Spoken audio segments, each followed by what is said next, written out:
snowy day in Chicago, Illinois, and this is America's Game of the Week, and you're home for Super Bowl 48, a battle in the NFC North. You win it, you're in it.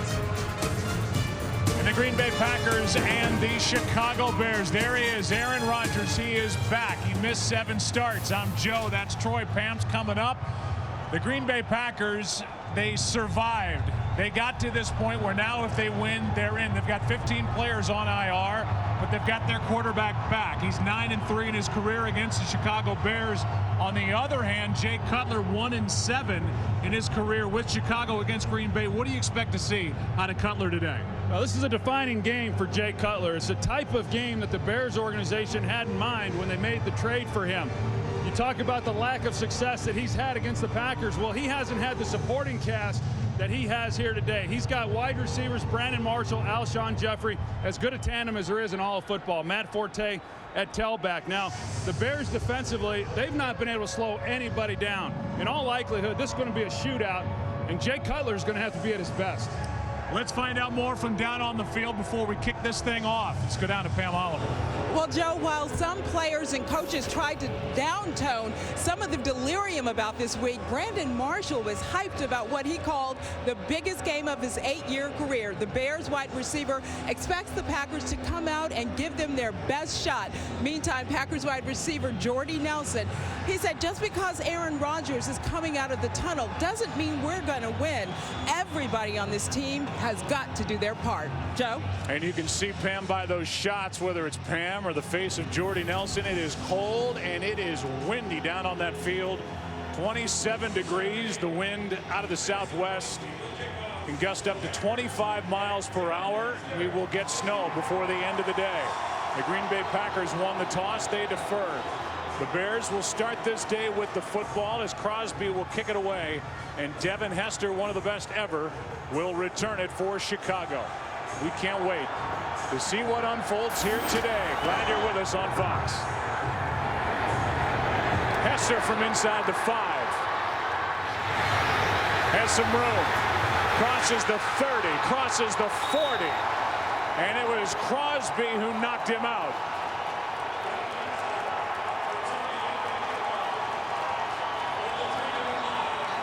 There's a flag down on the return as Devin Hester just returned it 39 yards.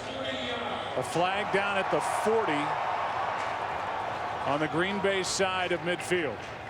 After the play, personal foul, unnecessary roughness on the kicking team, number 54, 15-yard penalty, first down Chicago. They get Victor Ayewa for a personal foul, and just like that, we'll take a look at the penalty as Troy circles it. Well, Ayewa got a little slap to the helmet and he didn't like it. Yeah, they always get the guy who retaliates, and this time it was on the Packers. Devin Hester with an outstanding return. A game like this, special teams are going to be a big factor. So a good start for Chicago, and now it's Cutler. Pass to Marshall. Well played by Green Bay defensively. It was Micah Hyde, the first guy that blew it up, and then Mike Neal out there to make the tackle, a gain of just 3. Well, here are the numbers for Jay Cutler. It has not been good since he was traded here from Denver back in 2009 against Green Bay. Yeah, and we talked about it coming into this game, Joe, that in previous games he has not had that great of a supporting cast around him. This is as good an offensive group really as there is in football. Good offensive line, good skill players, everything set for Jay Cutler here in this ball game. A free agent to be. He's got a lot to prove here today. Here's Forte. On the inside handoff to the 35, a gain of 4. Ryan Pickett on the stop. Troy mentioned the offensive line for Chicago. They're very good. And you see what they've been able to do, putting points up. They've got an outside shot. You need to score 40 here today to set a franchise record for points in a season. 3rd and 3.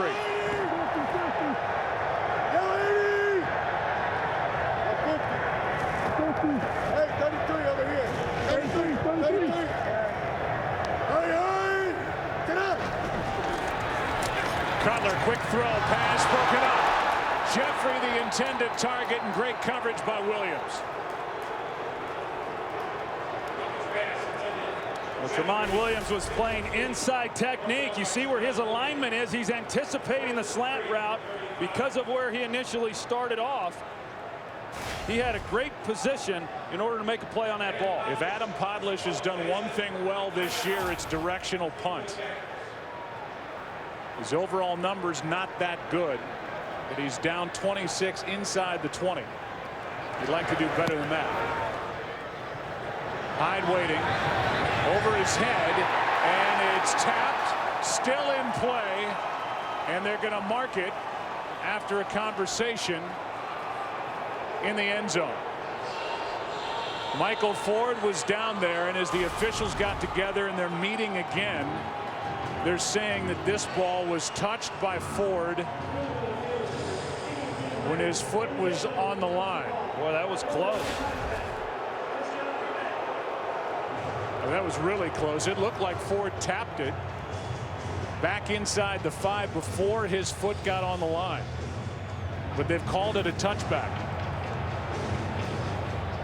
Joe DeCamillis, the special teams coach for the Chicago Bears. They get the big return by Devin Hester. The offense is unable to do anything with it. But boy, it sure looked like, I agree, it was awfully close as to whether or not Ford was able to keep that ball from being a touchback. Yeah, that is a reviewable play. And the challenge flag has been thrown by Mark Trestman. Again, Ford gets it on his left forearm there, and it looks like he gets rid of it before he gets on the line. Yeah, I think what the official sees is the right foot there, Joe, but I don't think, from what I could tell, it was on the line. I think that this is going to be overturned. Chicago is challenging the ruling on the field of a touchback. We'll get the call After here reviewing the momentarily. play, the ruling on the field stands. Green Bay's ball, first down. Well, this is interesting because we've looked at this a number of times, and not only does Ford, at least to us, appear to touch it before going on the line, but the same for Costanzo, who comes in at the end of it. But the call by Clete Blakeman, who is the referee, and it's ultimately his decision, is that somebody was on the line, and we just don't see that. Yeah, we don't see it, and I think that if they are picking one of those guys, it would have been Blake Costanzo, and so he really did not need to come sliding into the ball the way that he did. A toss to Lacey, and Lacey with his bad ankle has a nice start to his day. A 14-yard carry on a toss from Aaron Rodgers. And Eddie Lacy, who has just had a phenomenal rookie season, is injured but still running hard. An outstanding job by the offensive line. Evan Dietrich Smith, the center, he pulls, he leads the way. Andrew Corliss makes a nice block. Great start for the Green Bay Packers. Here's Boykin.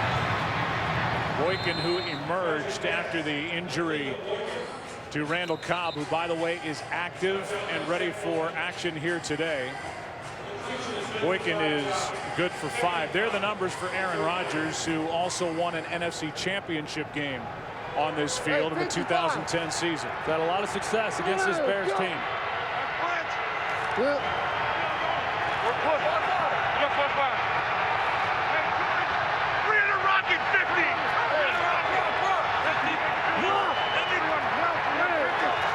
On 2nd down and 5. Rodgers protected. Pass caught. That's Corliss. And the big tight end, good for another Green Bay first down. And already you can see Aaron Rodgers changing things at the line of scrimmage. And with his knowledge and his presence, he made the call at the line. Hey, the Bears have not been good this year getting pressure on quarterbacks. Last in the NFL in sacks. They cannot give Aaron Rodgers that kind of time in this game. And off to Eddie Lacy, who 3 weeks in a row has tweaked a sprained right ankle. It's not the high ankle sprain. He checked out of the game last week against the Steelers in the 3rd quarter, but he is ready to go, and he's not even running with a limp. No, and it's pretty remarkable. He injured that ankle against Atlanta a few weeks ago, and he's been unstoppable ever since that happened.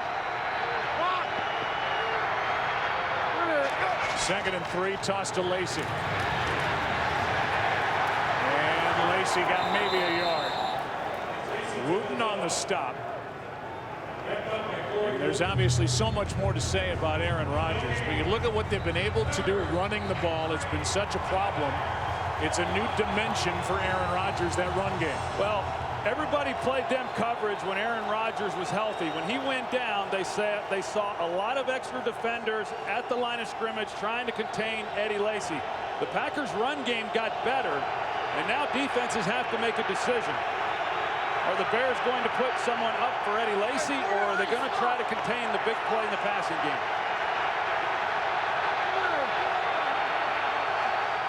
Timeout. Play clock winding down. For the game, Matt Forte went over, and maybe a little tap on that formerly broken left collarbone. Talk more about that after a 3rd and 2.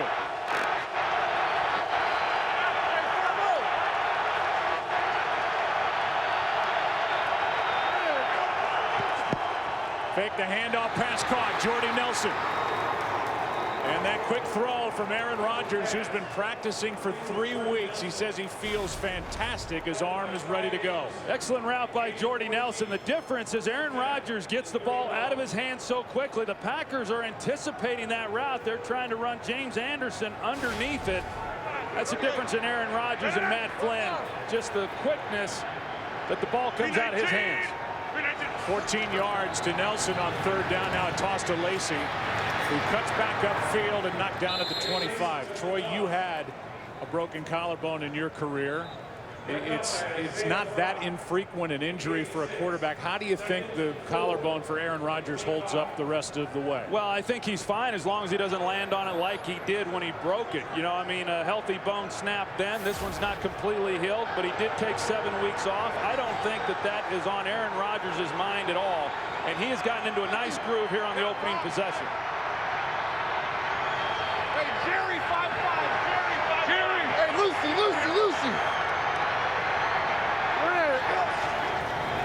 On 2nd and 4, Rodgers finds Starks, who drops it.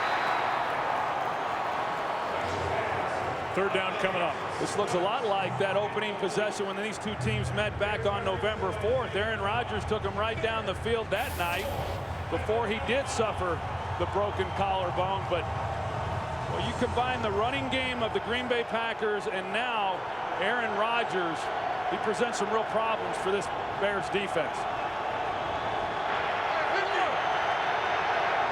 3rd down and 4.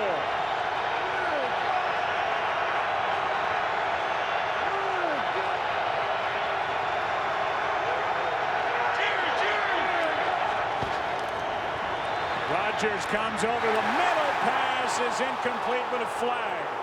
Jordy Nelson the target. Isaiah Fry in coverage. And Fry draws the flag. Well, they go man-to-man. They try to bring pressure now, and you see the grab. Prior to the pass, holding, defense, number 31. 5-yard penalty, automatic 1st down. Pretty easy call there. Isaiah Fry, he draws the assignment of Jordy Nelson in the slot. That's a tough matchup for anybody. And he gets called for the penalty. First thing Jordy Nelson talked about when he sat down in our meeting with regard to Rodgers being back is his ability to change plays at the line of scrimmage. We've seen him do it already a couple of times on this opening drive, and he has such a presence about him. I mean, this team has an entirely different look offensively. I thought it had an entirely different feel last night in visiting with him. And you just tell that this was a confident football team coming into this game. On 1st down, that's Nelson. Nelson made only 1 touchdown catch during the time that Aaron Rodgers was out. That was in that crazy comeback win at Dallas. Nelson good for 3 here. About Mike McCarthy when he came into that meeting room last night, Joe. I mean, I haven't seen him that excited or with a smile that big in a long time the day before a game. Hey, spot. I'm with you. Hey, go. Rodgers, Boykin, nowhere to go. Did all he could. Gain of 2. Went around Zach Bowman and Isaiah Fry. Turned it into a positive play. Cutler's sitting and watching. Think how this thing started. They get the 39-yard return by Hester. They get the personal foul on top. They can't get a first down. They punt it. Looked like they downed it inside the 5. They don't get the call, and now here's Green Bay 3rd and 5 at the 15.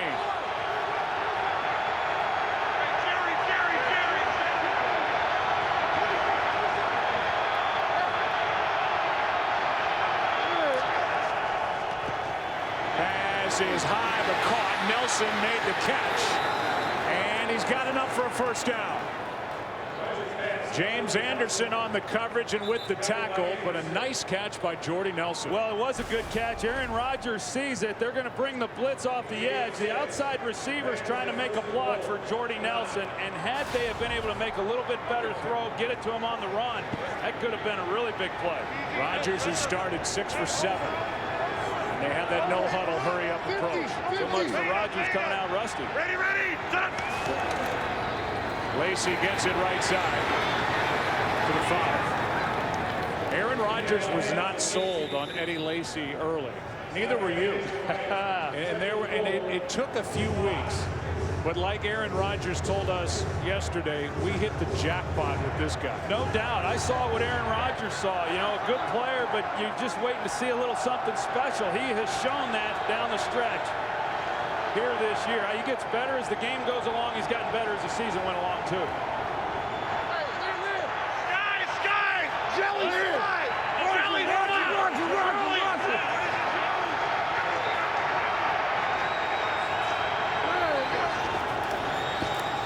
Rodgers is going to slide.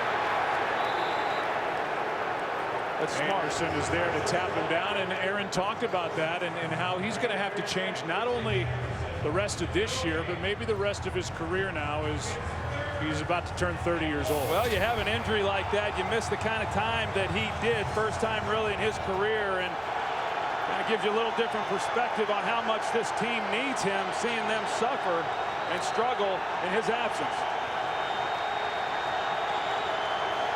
3rd down.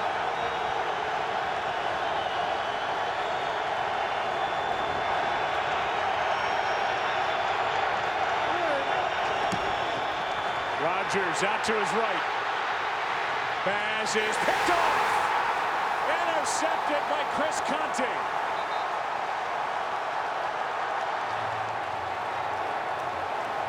Conte gets the pick. David Bass had the pressure in a 14-play drive, and Aaron Rodgers returned to this offense that covers 75 yards in 7.5 minutes. Ends up in Aaron Rodgers' 4th career red zone interception.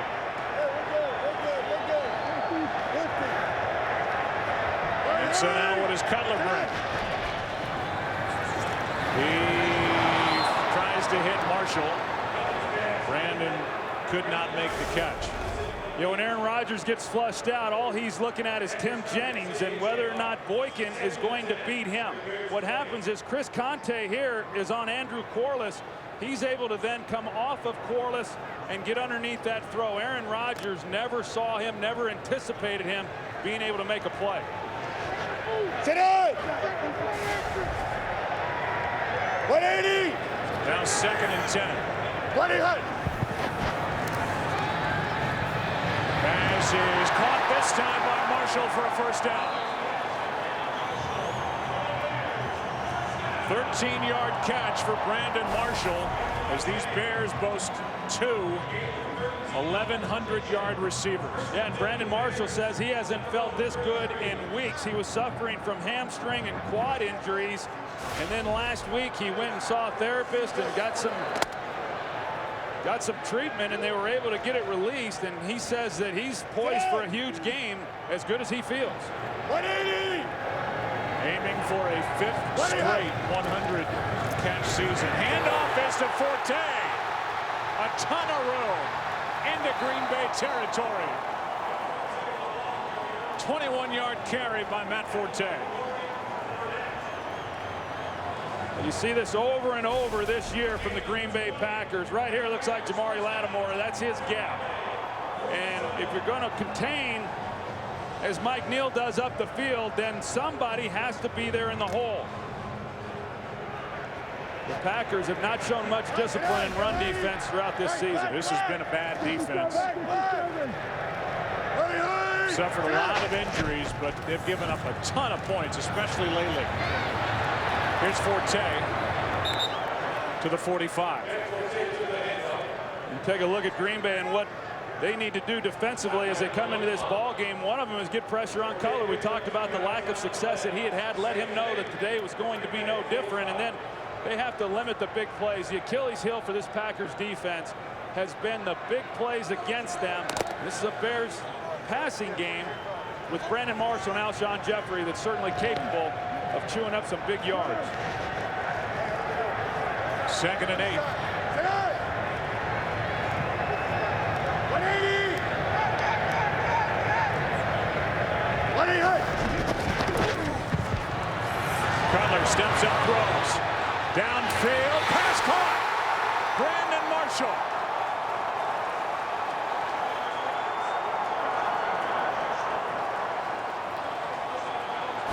Sam Shields was there, mistimed his jump.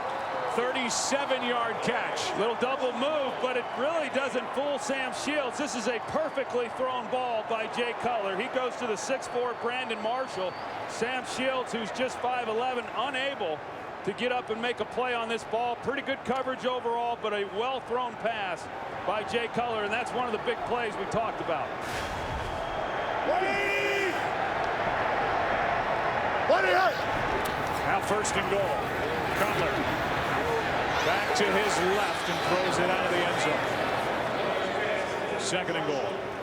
Now this wide receiver duo of Brandon Marshall and Alshon Jeffrey, they're tall, rangy guys. And you're able to then make some throws with them that you just can't make with a lot of receivers. And they've shown a willingness to be able to go up and make those plays. They've been impressive. Already thrown at Brandon Marshall 5 times.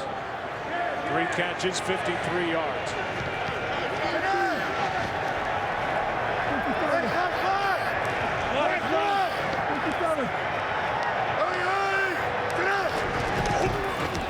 Forte down inside the 5. Raji on the stop. 3rd and goal coming up. Well, so now the Bears come back and they're putting together a drive of their own after that interception by Chris Conte. And I know Mark Trestman talked about the approach coming into this game, trying to get Matt Forte going a little bit earlier in this game, something that they weren't able to do last Sunday night against Philadelphia because that game got away from them so quickly. 3rd down and goal.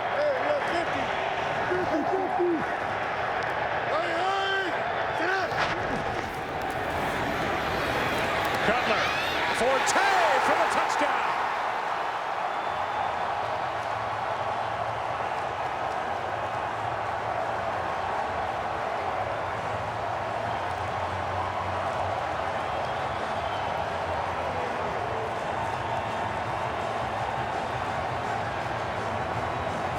Just an outstanding job by Jay Cutler. He's got protection, but he's going to slide up in the pocket, help those tackles out. They got Matt Forte coming out. He's running an option route. He creates separation. That's just a great drive by the Chicago Bears, coming away with a touchdown. 37-yard completion, and Marshall set it up. Matt Forte had a 21-yard run. Capped the drive with a 4-yard touchdown catch. And it's 7-0. What a shift. And now the Chicago Bears all fired up after an 8-play, 80-yard drive. And Cutler made some good throws on that possession, getting the Bears into the end zone. This is former Bear Khalil Bell. And he is spun down at the 19. Bears strike first. Couldn't do anything with great field position to start their day, but got an interception in their own end zone and turned it into 7 points. And now Aaron Rodgers starts with it at the 19.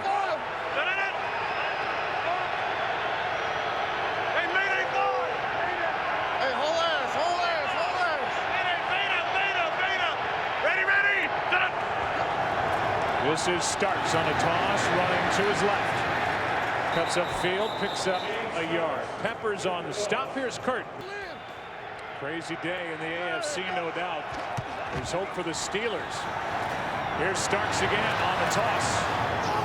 And he's knocked down just short of first down yardage, a gain of 7 by Isaiah Fry. Now you look at this Bears defense here in the early going. Mel Tucker talked about it the other day, and he said that he was going to bring some pressure, try to mix some things up defensively. And that's exactly what he has done. He's not known as a guy who likes to bring a lot of pressure, but he has done that here in the early going.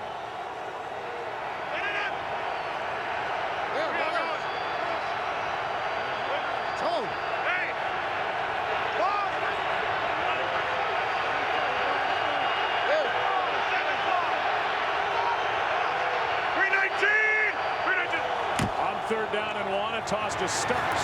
First down. Mike McCarthy wanted to get James Starks more involved early. He's done that. This has been his possession, and we look at the defense for Chicago and circle that name, or at least pay attention to the name Julius Peppers. He's got to step up here today. Well, they got to create takeaways, and they've done that already, which has been big in this game. Nice cutback by Starks. On first down, he gets 5, major right on the tackle. You know, defensively, Joe, they've not been good at a lot of things, but they've been decent creating takeaways. That has to continue. And then Julius Peppers, there's games where he just doesn't show up. This can't be one of them. 26-degree day in Chicago. 7-0. Bears on top, and Randall Cobb is back in action. Missed 10 games, broken leg. He was hurt at Baltimore week 6 in the middle of October. Such a valuable part of this offense in the slot, and that's where he is. 2nd and 5.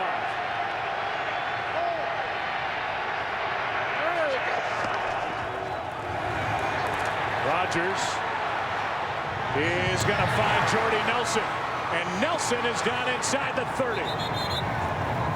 He went around Tim Jennings after making the grab, and Aaron Rodgers found Nelson for 33 yards. It's a great job by Jordy Nelson, because he's running the go route, but as he turns to look for the ball, he sees that Aaron Rodgers needs help, and so he comes back, works down the sideline, creates a lot of space, easy completion. It's an excellent job by Jordy Nelson helping out his quarterback.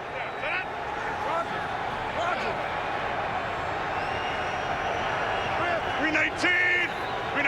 On first down, Rodgers, Nelson tapped and picked. Off the hands of Nelson into the arms of Tim Jennings.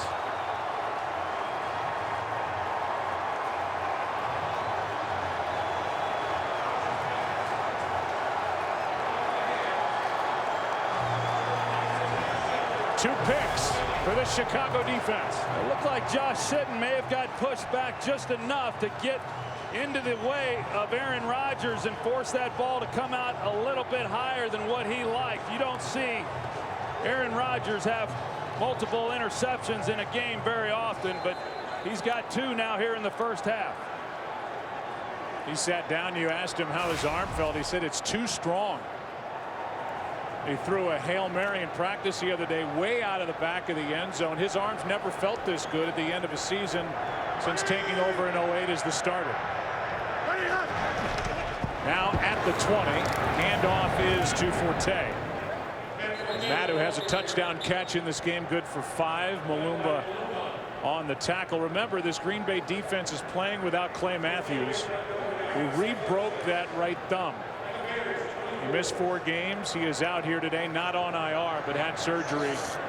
He seems finished for the rest of the season, and obviously a huge loss at playmaker on defense. Yeah, this offensive line for the Bears really has done a nice job all year. They were not good last week against the Eagles. Jay Cutler sacked 5 times, but the job got easier with Matthews not playing today.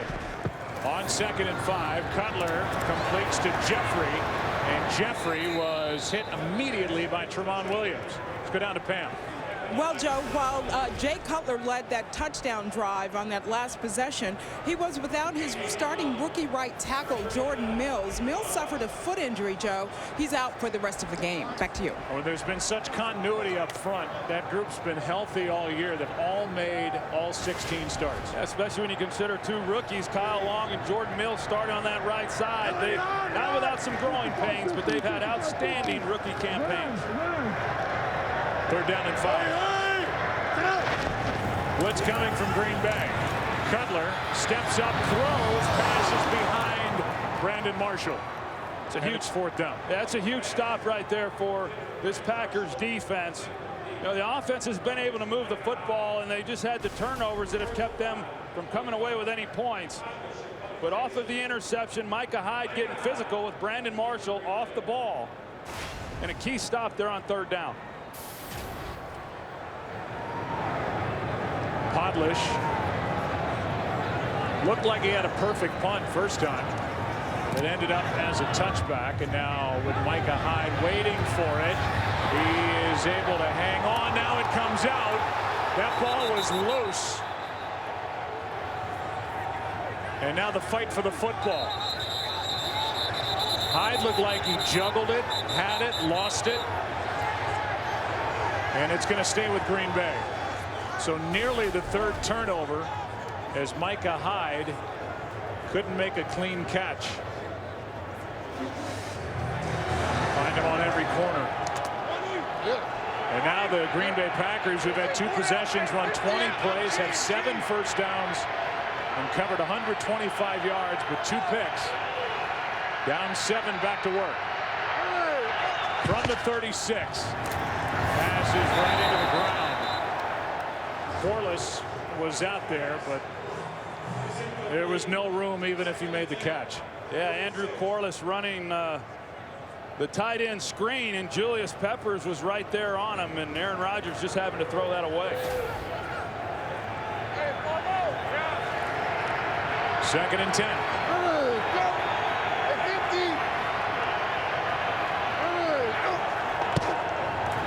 Handoff to Lacy. This is the worst run defense in the NFL. The Chicago Bears. Eddie Lacy good for 5. But this Bears defense is allowing almost 5.5 yards per carry. It's at 5.4, and you have to go back to the expansion Vikings in 61 for a worse figure. You're going back over 50 years to find a run defense that's worse. That's pretty poor. Third down and 5.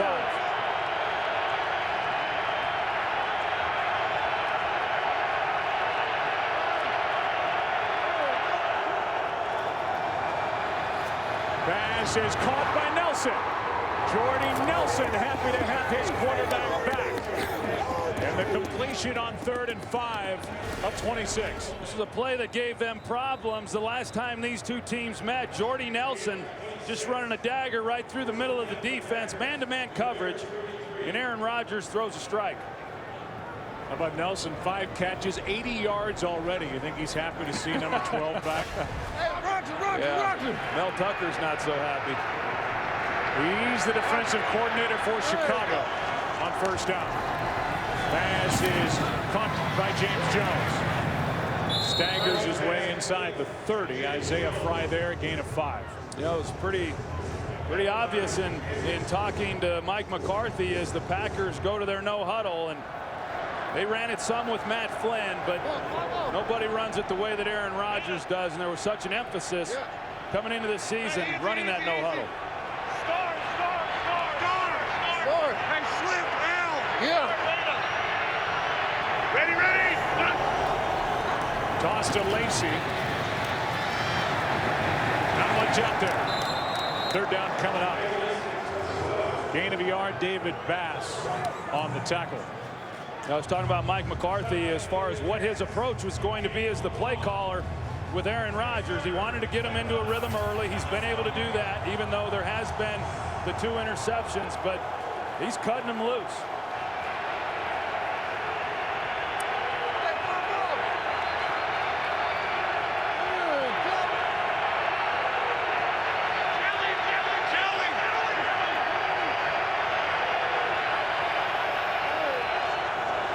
On 3rd down and 4.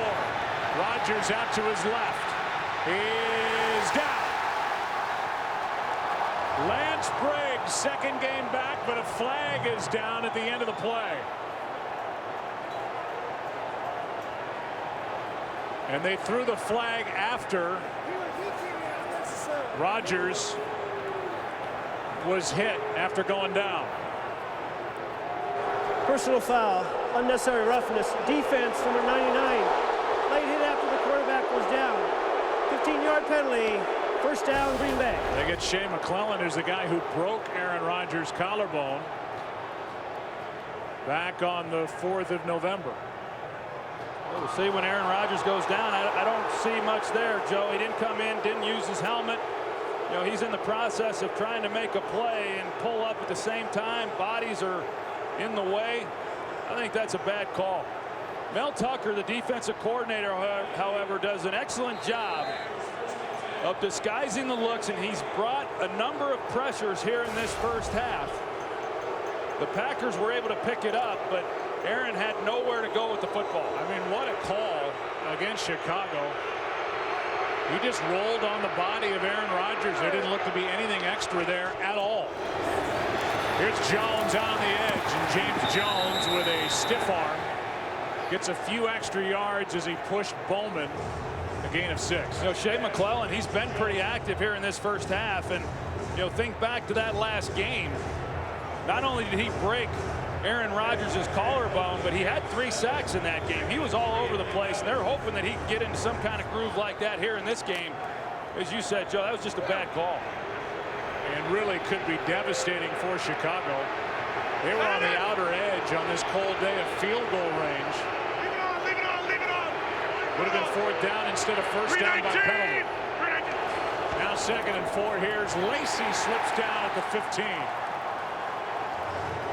And a loss of 3. Lance Briggs returned last week and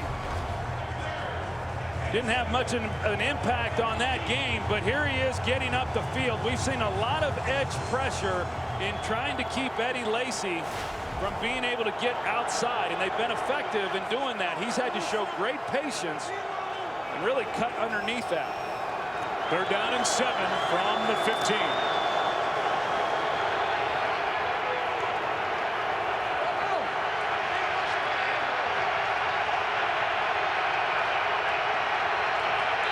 Timeout number 2. The Green Bay Packers at the 15.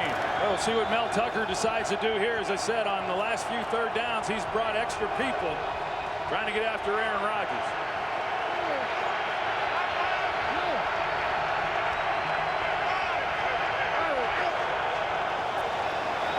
Rodgers floats it. Pass is incomplete. Off the left hand of Jordy Nelson, who's been the top target today for Aaron Rodgers. It's 4th down. You know, Chicago looked like they might have got caught trying to check defenses right at the time the ball was being snapped. You see the linebackers are going to start trying to communicate out to the corners what the coverage is. Ball was snapped, but yet they were able to make a play on this ball. So even with the poor call in keeping this drive alive, the Bears toughen up and force a field goal attempt. 33-yard try by Crosby. He has had a great year. Inside the Bears' 30-yard line, but only 3 points.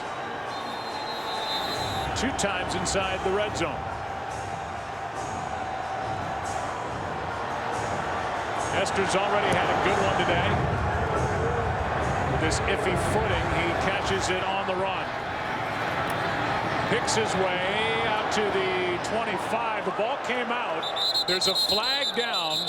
Hester, who fumbled on a kick return last week at Philly, lost the ball on the return.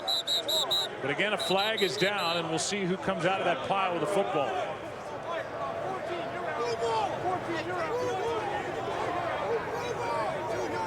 Bears think they have it.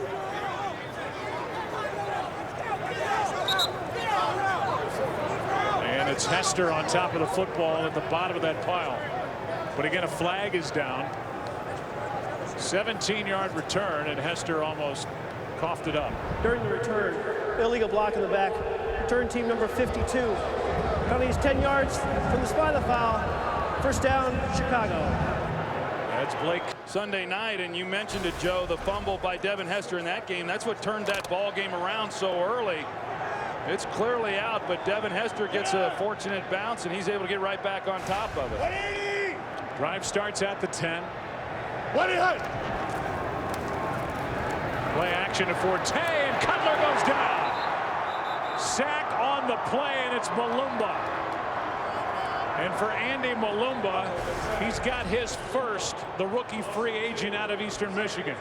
Andy Malumba, he just goes right through Martellus Bennett. Bennett is regarded as a pretty good blocker, but you see the power rush there by Malumba, pushes Bennett back and then creates some separation, comes right underneath and gets a sack on Cutler. So his first in the NFL. He's coached by one of the all-time greats, Kevin Green, the outside linebackers coach, and they've had to juggle those linebackers so much because of injuries. Brad Jones is inactive today with his bad ankle. Here's Forte. And Forte on 2nd and 12 gets 2. Kevin Green right there. You mentioned him, Joe. Both he and Winston Moss, they've earned their pay on the staff this year with all of the changes that have occurred at that linebacker position, both inside and outside. 3rd down and 10.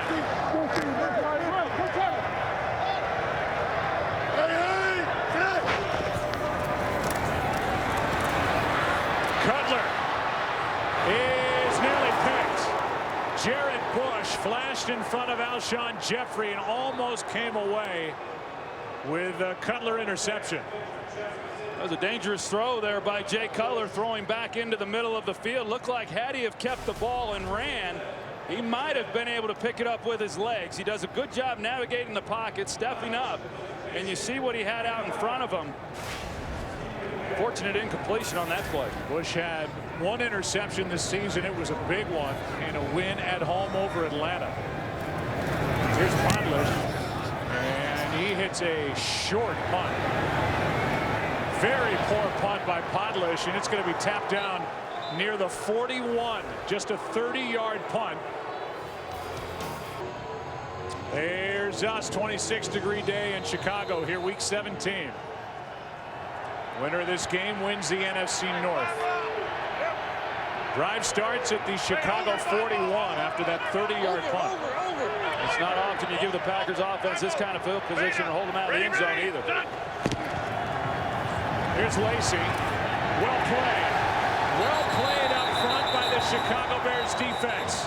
James Anderson was out there to make the play, loss of 2. Really an outstanding job of really pursuing the football, and as I said on the previous possession, this Bears defense has really rallied in keeping Eddie Lacy from getting outside, whether that's running the defenders up the field and making him then cut back to the middle.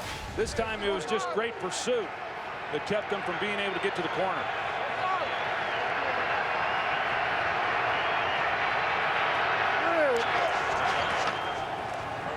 On 2nd down, pass is caught by Lacy, looking for a block. Tried to hurdle a tackler, and that man brought him down. Jennings, a gain of 8. I'll tell you, normally, and Jennings is hurt. Yeah, he is hurt bad, it looks. Tim Jennings on the left. He came up limping when we went to timeout. That's Charles Tillman on the right. Played in 8 games. Tearing his triceps. He's on IR. This is a defense for Chicago that has 39 games missed by week 1 starters. That's the most in the NFL. DJ Williams at middle linebacker. Henry Melton, their good defensive tackle. And it's shown up in the stats. 3rd and 4. Pass is caught for the first down. That's James Jones. A 7-yard completion in a tight spot. Aaron Rodgers fitted right in. Yeah, really tight. You know, they throw that back shoulder fade, and it's just difficult to defend. So you play over the top, anticipating the go route, and you leave yourself susceptible then for that underneath throw. Hey, 319. 319. Here's Starks, cuts back, and James Starks stumbles down to the 20. Gain of 9. James Starks has had really a nice year, even though Eddie Lacy has been the featured guy. And I know Mike McCarthy, he said that he believes it's Starks' best season that he's had. He said he'd like to get him 10 to 12 carries each and every game. Has a lot of confidence in his abilities. They toss to him left side, and he spins with a first down. Gain of 3 by Starks. And again, Eddie Lacy is playing with that bad right ankle. So they're riding Starks right now. Lacey appears to be okay. He's moved around pretty well. The footing is not good on this field here in Chicago as we approach 3.5 minutes left in the opening half. Well, both Starks and Lacey, they're very similar in their styles, both power runners. On first down, Rodgers is hit from behind. Ball is out. They're saying this play is live. They're waiting for somebody to do something. That's Boykin. He's going to go in for a touchdown. How about that? It was knocked out by Peppers, and Clete Blakeman was letting them play through. Boykin got on top of it and finally took it in with his sideline, begging him to run. Chicago had a shot at the ball and what could have been a turnover. Let's take a look. That ball is out. Goes as a touchdown for Green Bay as Boykin is there to pick it up. That's a good job by the officials of keeping the play alive, because initially, Joe, I thought it was an incomplete pass. Ball comes out before the hand comes forward. It's a scoring play, so it's reviewed. But Boykin, for a moment there, he was just going to give up, and his sideline is screaming at him to take off, and he goes into the end zone for the touchdown. Immediately when that ball came out, Troy, the officials threw the beanbag to signify that he was calling it a fumble, and everybody just stood around. One of the Chicago Bears had a shot at picking it up and taking it down the field the other way for a touchdown. He just walked right by it, and Boykin finally, after hearing from his sideline, took it in for the score. Well, that's the benefit that he has with the ball being on the Green Bay Packers half of the field. So when Boykin goes and picks it up, he's nearest to the Packers sidelines, and those coaches are yelling for him to continue to keep with the ball into the end zone for the touchdown. And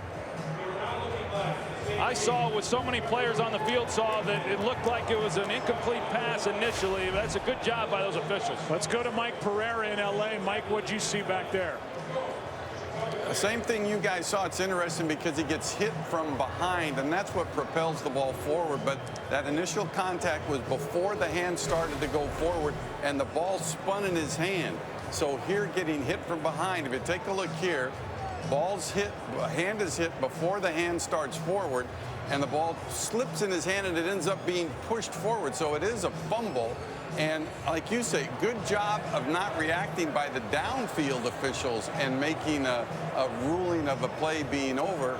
And I think when you look at this, it is in fact still a fumble. Ball's out even before the elbow starts forward, but it is the hand that's the determining factor anyway. Yeah, that was interesting what Mike said. This is a crew that's been under fire this season, this officiating crew, but even the guys downfield let the play continue. Nobody blew a whistle. They were watching Blakeman, who threw the beanbag, and Boykin eventually picks it up and takes it in. I don't see any reason why this wouldn't stand as a touchdown for Green Bay. Yeah, I don't either, Joe, and the crowd reacts. And let's get the call. Remember, it was Blakeman who made the call on the fumble, and now they're bringing Blakeman back to the sideline. But clearly the hand was in essence empty. The ball had been spinning and then it was propelled forward, but the ball was not clean in the hand of Aaron Rodgers. And now they're evidently talking about the clock, which right now shows 3:28 left, but we'll get the call from Blakeman. But this ball is out of the hand of Aaron Rodgers. I don't think there's any doubt about that. And it's Boykin who ends up taking it in. Yeah, and what looks to now be a touchdown on really an outstanding defensive play. This first half, there's been much more defense than I anticipated coming in. And it was Peppers, who you mentioned early, is the guy who made the play coming around the edge and who was the one that knocked it out. But they bring Blakeman back now. He's ready to make the call. He's got a stadium and a big viewing audience waiting to hear it. after review of the play. The ball was loose prior to the quarterback's hand coming forward. It is a fumble with a valid recovery and advance for a touchdown. The ruling on the field is confirmed. It is a touchdown. And Boykin gets the score, but it happened after he was prodded by his sideline to get going with the football, because he was about to give up on the play as well. And it's a 15-yard fumble return for a touchdown on the part of Jared Boykin. And for Boykin, his 4th total touchdown of the season. It's a 10-7 game. That was the proper call, and the Packers have their first lead. Well, there's Jared Boykin there, and you're going to see that, you know, even he thought the play was over as he works back when the ball's on the ground, and he just kind of recovers it and then thinks it's over and done with. But, you know, that's something that's preached upon at the lowest levels of football, that you continue to play through the whistle. You go after the football, you make a play on it, you let the officials then sort through it. And was not a good job really by anybody, but Boykin's able to recover it. The sideline tells him to get into the end zone, and it's a touchdown for the Packers. It was James Anderson, the 8th-year linebacker, who went right by the ball for Chicago. And that touchdown on what looked to be initially an incomplete pass, but ruled a fumble properly, that could have gone the other way for a touchdown for Anderson in Chicago. But it's Boykin who happened to be in the right spot at the right time, and the Packers lead by 3 with under 3.5 to go in the half.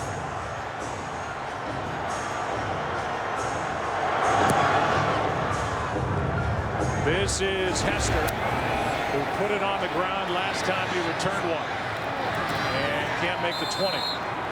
Knocked down at the 15-yard line. And we'll welcome you inside our broadcast booth. It's not been the type game that I think either one of us expected, and that's because of how well these two defenses have played. Yeah, both these defenses had struggled coming into this game. The offenses are explosive. You expect a high-scoring affair. That has not been the case. Chicago defensively really has done a nice job. They've given up some yards, but they've created the takeaways that really they needed to do to limit the points. They make a nice play. You know, Julius Peppers makes a nice play on that ball, and to have it knocked out of the quarterback's hands resulted in a touchdown. That was a demoralizing play for this Bears team. So now back to Cutler. Bears have it for the 5th time. They've had 4 3-and-outs. They had the one good drive that was put together that ended on the touchdown with Forte, who checks out now, a gain of 5. And the clock winds down toward the 3-minute mark here in this first half.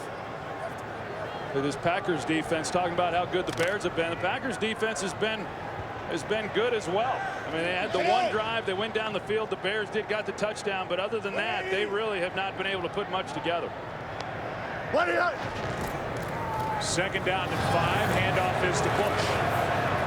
And Michael Bush is going to be knocked down at the 25. It's a 1st down. Mike Neal made the stop. Let's talk about Cutler for a second. It was not a clear-cut choice for that man, Mark Trestman, to go back to Cutler when he was healthy 2 weeks ago because of the way Josh McCown played. He was terrific. He was outstanding. I remember that game on Monday night against the Dallas Cowboys in worse conditions than this, and he threw the ball as though it was a 75-degree day. He did a heck of a job coming in off the bench for Cutler. He's a big reason why the Bears are even in this spot.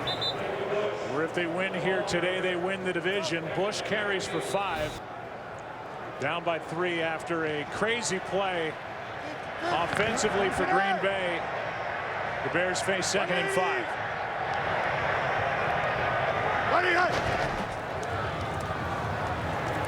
Pass is caught. 1st down. Alshon Jeffrey. Ball is out. Picked up by Green Bay. A lateral to Shields, and Shields down inside the 30. The fumble picked up by Morgan Burnett, and then he found Sam Shields, who took it inside the 30-yard line. Let's take another look.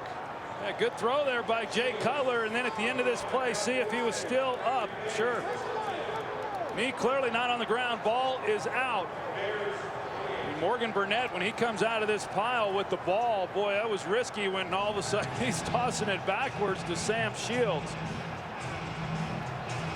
A big play defensively by this Packers defense. A forced fumble, and now the Bears have a turnover. There's the lateral to Shields. And there have been a total of 3 takeaways in this opening half.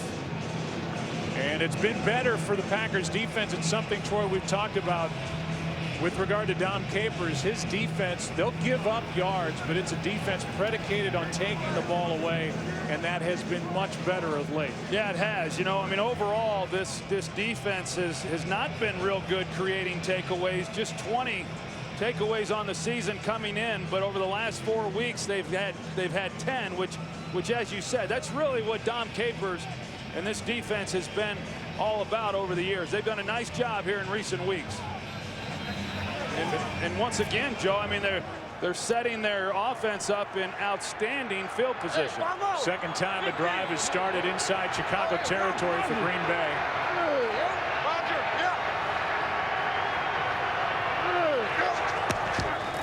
Lacy gets it, and he just drives forward to the 25. 1:39 left, and Green Bay with 1 timeout remaining.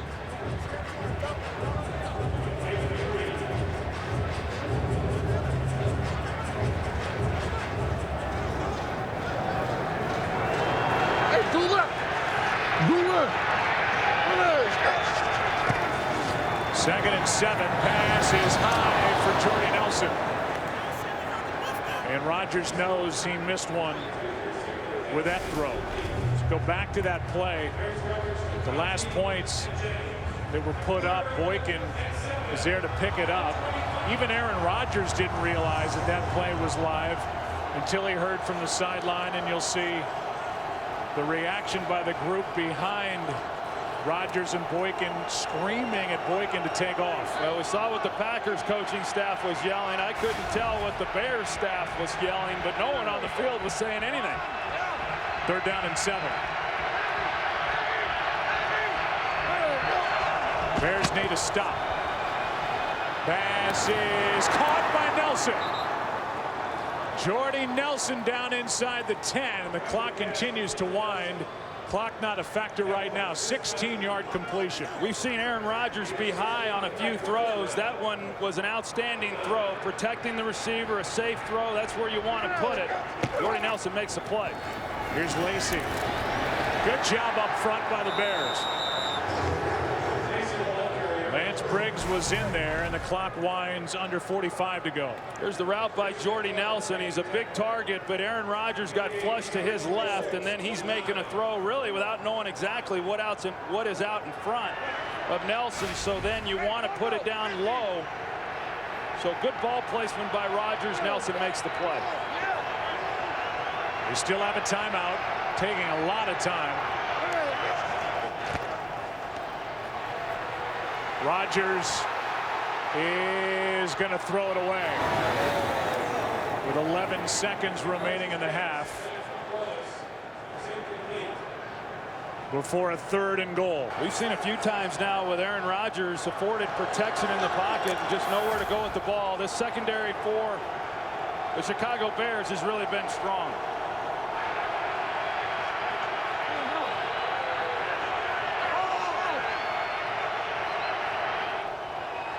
And now having to spend a timeout with the clock stopped because the play clock was at 1 is Aaron Rodgers, and you can see how frustrated he is. Yeah, that changes now what he's thinking here on this 3rd down play. With 1 timeout, he didn't necessarily have to go into the end zone. You know, you could throw something underneath, give your guy a chance to maybe run in. If he doesn't get in, you have time to make the call timeout. But now with no timeouts left, he's got to be smart with the football. So it's 3rd and goal, a shot into the end zone, and if they don't get it, then Crosby would come in for the short field goal try. So this is McCarthy and Rodgers trying to dial it up on 3rd and goal from the 9. The other part of that, Joe, he has to know he cannot take a sack on this play.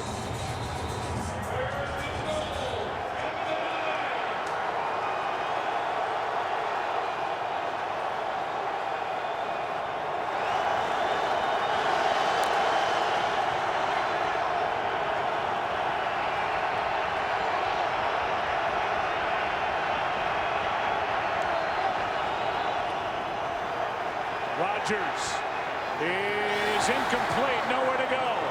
And this Bears defense does a nice job to keep Green Bay out of the end zone with 7 seconds left on 4th down. Here comes Crosby. Yeah, the secondary really has, for the most part. They've been able to lock on to these receivers and not give them too much space. We've seen at times they've been able to make some plays in the passing game, but last couple of times Aaron Rodgers with a little bit of time just nowhere to go with the ball.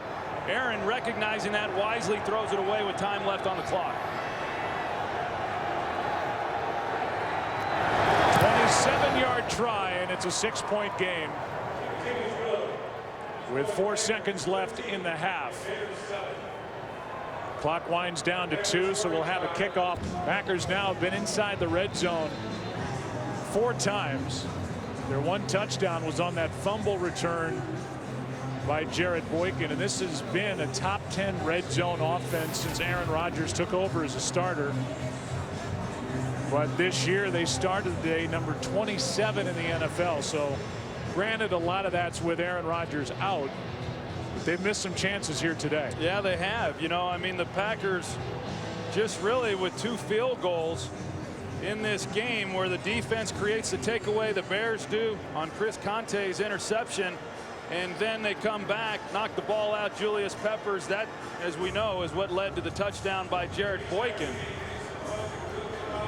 But defenses have been pretty good here in this first half, and neither offense has been real consistent. Packers will get the ball to start the second half.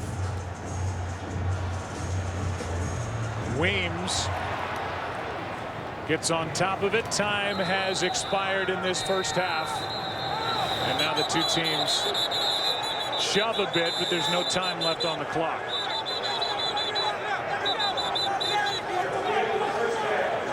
And that's it. Good defense on each side in this first half at Soldier Field.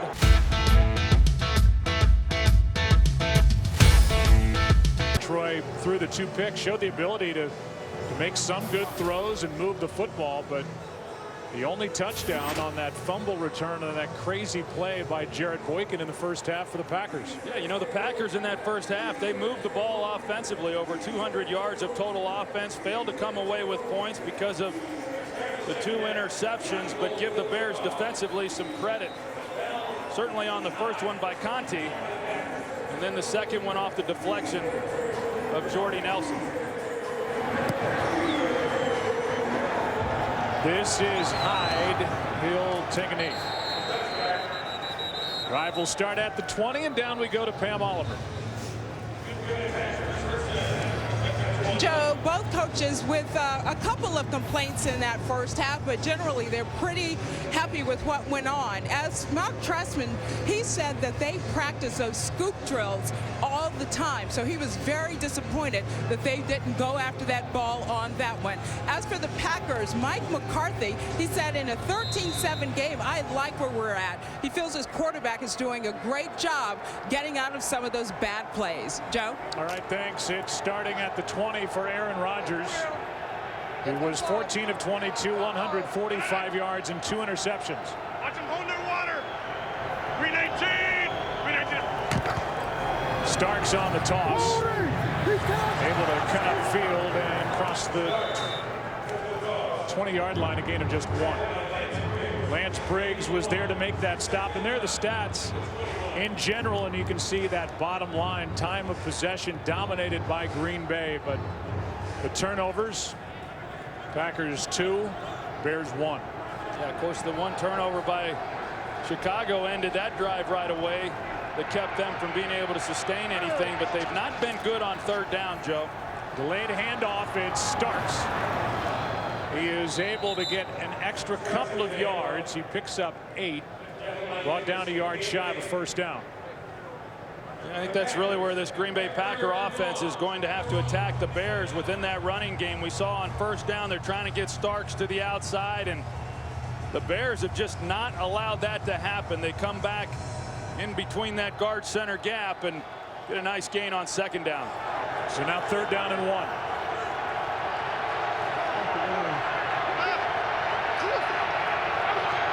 Starks split out wide to the right.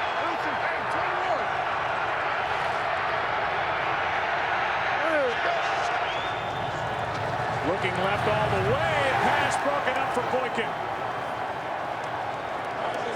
Coverage by Bowman. And it's 3 and out. They come back with the slants, and certainly a little bit of contact at the top of that route, but that's something that the Green Bay Packers do extremely well, get inside position on those slant routes. But a good job defensively there by the Bears, forcing a 3 and out to start this second half. So not running the ball on 3rd down and 1 against the league's worst run defense are the Packers, and now Mastay hits it end over end. It takes a Green Bay bounce, but right to Devin Hester. Has some room. Devin Hester. Mastay slowed him down, and Hester spins down inside the 30.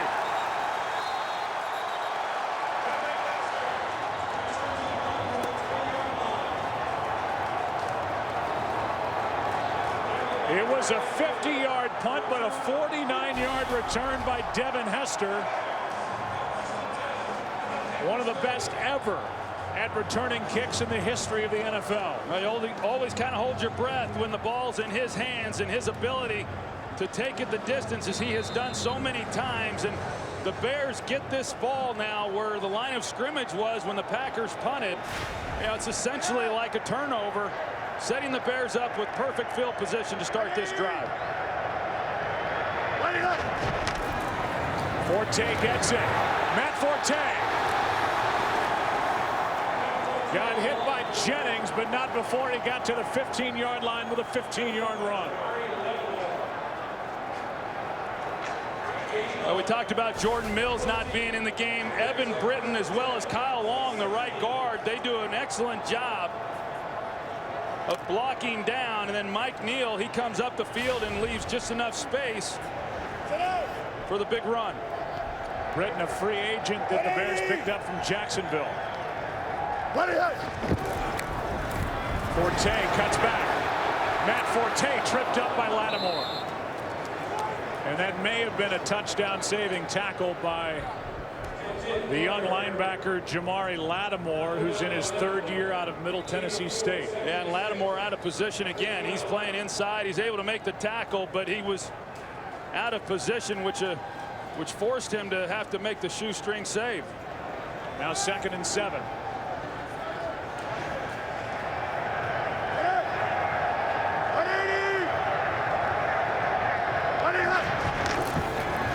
Forte again. 3rd and short coming up.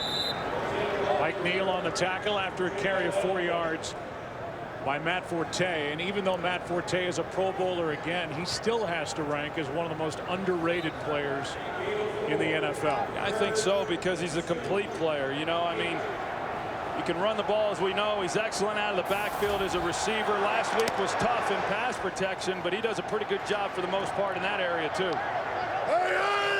On 3rd down and 3, it's Forte running left. Cuts upfield.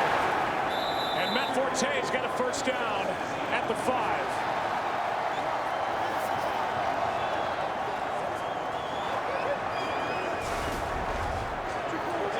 Well, left tackle Jermon Bushrod, he leads the way, and on this possession they're saying, hey, we're going to give it to our horse, number 22, Matt Forte, and see what he can do. And he's been getting some good yards on this drive. Boy, did the Saints miss Bushrod.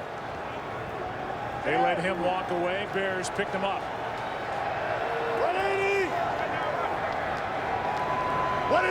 1st and goal from the 5. It's Forte. Touchdown.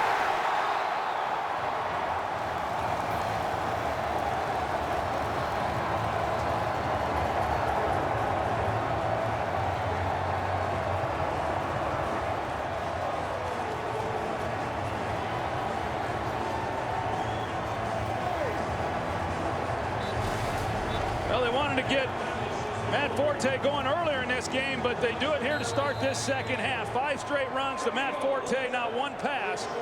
With great field position to start the drive. They drive it right down the throats of the Packers. Touchdown Bears. Devin Hester set it up. Robbie Gould puts the Bears on top. Taking a trip on the L with us in this great city. It's got it all, and right now they've got a 1-point lead. 14-13, win and in. That's what's on the line here at Soldier Field. 25-degree night. Bears on top. Early second half. Bell takes a knee. There's a day for Aaron Rodgers. Starks, their top running back today.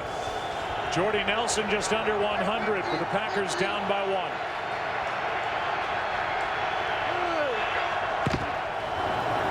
Back to Lacy, the big back, the rookie, tripped up out across the 35. Big carry by Eddie Lacy, who may have turned around that game against the Cowboys with a 60-yarder to start the second half. Good for 16. I thought that was one of the turning points in that game, even though it was so early in the second half. And a good job of right guard T.J. Lang on the kick out, and you can tell that Eddie Lacy, who's been nursing that ankle, comes up a little sore. Here's Starks. I wouldn't be surprised after watching Chicago just run the ball right down the throats of the Green Bay Packers to see the Packers turn it back on Chicago and make them stop the run, something they've not been able to do all season long. Well, I think you made a good point, Joe, on 3rd and 1 that they threw the slants and didn't run the ball. They've had success between the tackles with the running game here today. Here's Starks. He's running hard. About a yard, maybe a little bit less, shy of a first down. 3rd and 1 coming up, and here's another 3rd and 1. Yeah, I would imagine, well, we'll wait and see, but I'd imagine the Green Bay Packers want to see if Chicago can stop them on the ground. Then there's always Aaron Rodgers. It's Starks, and a big hole right up the middle. James Starks down inside the 15. And now it's Green Bay just cramming it right down the throats of the Chicago defense. They come back with the same play that they ran a little bit earlier with T.J. Lang kicking out. Andrew Corliss right here makes the key block. That springs James Starks. That's an excellent job by Corliss finishing off the block. And then you've got James Starks one-on-one on the safety. And we've seen poor safety play throughout the season by both these teams, unable to make a tackle. That's a season-long 41-yard run by Starks, who gets it again. I mean, there's something going on here with the ground game. Yeah, you've got Aaron Rodgers back, but the recent history of the Chicago Bears defense is, especially watching last week in the game against Philadelphia, they just collapsed trying to stop the ground game. Well, this might be 1970s football in the second half with the way these two run defenses have been. On 2nd and 9, they throw it. It's Jones out on the edge, and Jennings, a nice play.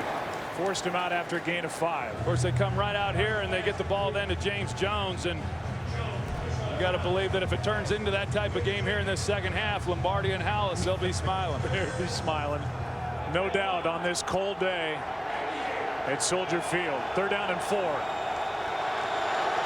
Even worse than their season average today. This Bears defense stopping the run.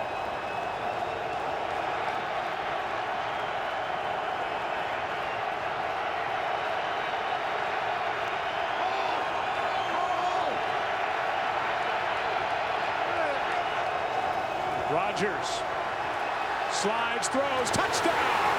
Randall Cobb in his first game back.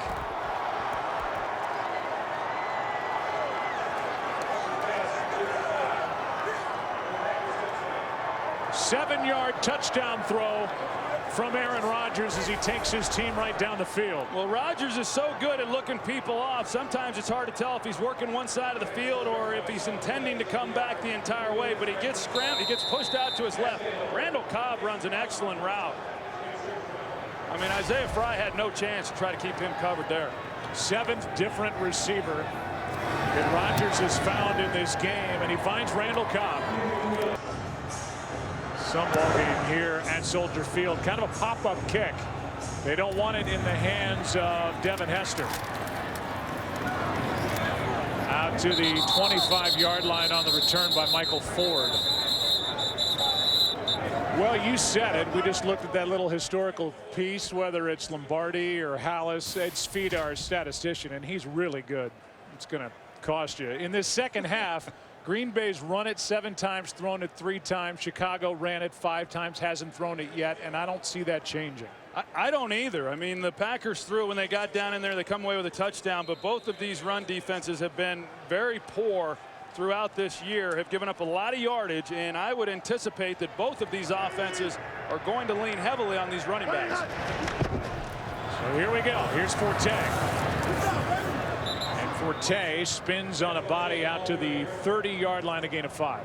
You know, you talk about Hallis and Lombardi, and there's been some tough guys who have been a part of this rivalry, and Ditka and Butkus and Nitschke, and you know what a great rivalry this has been going back many years, and this has been a heck of a ball game here with still half the quarter to go in the third.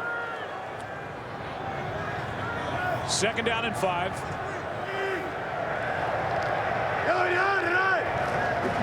Hey, black.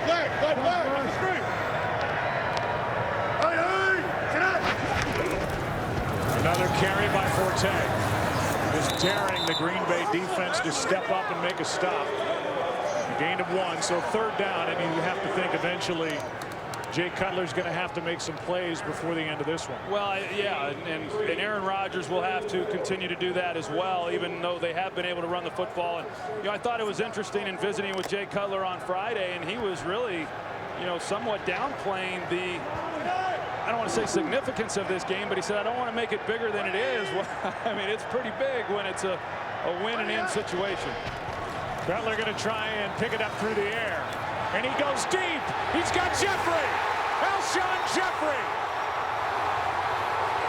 Into the end zone.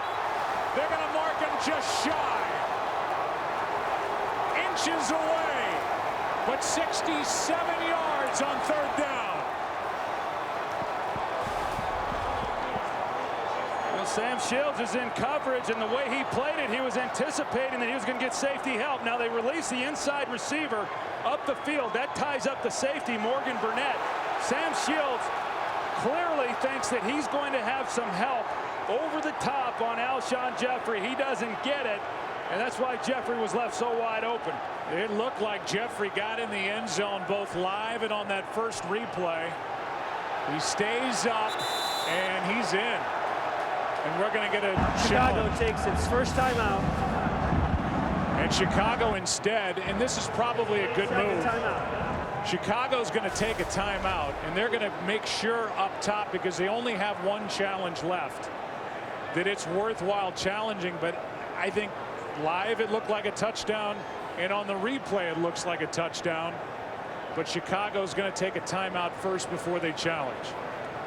You see what Chicago does. They release Brandon Marshall, although he did not run all the way through the middle of the field. It looked to me, Joe, like Morgan Burnett, or excuse me, that looks like MD Jennings, that should have been giving some help to Sam Shields and just failed to do so. He gets caught peeking at Brandon Marshall. As Brandon Marshall comes up the field, there's man coverage with Micah Hyde. Actually, it was Morgan Burnett, number 42. Who gets caught peeking inside, but a busted coverage, and that's what we spoke of a little bit earlier, the big plays that the Bears are capable of. There's no challenge. Looked like Jeffrey got in, might be academic, and it is. Touchdown Forte. That's his 3rd of the day.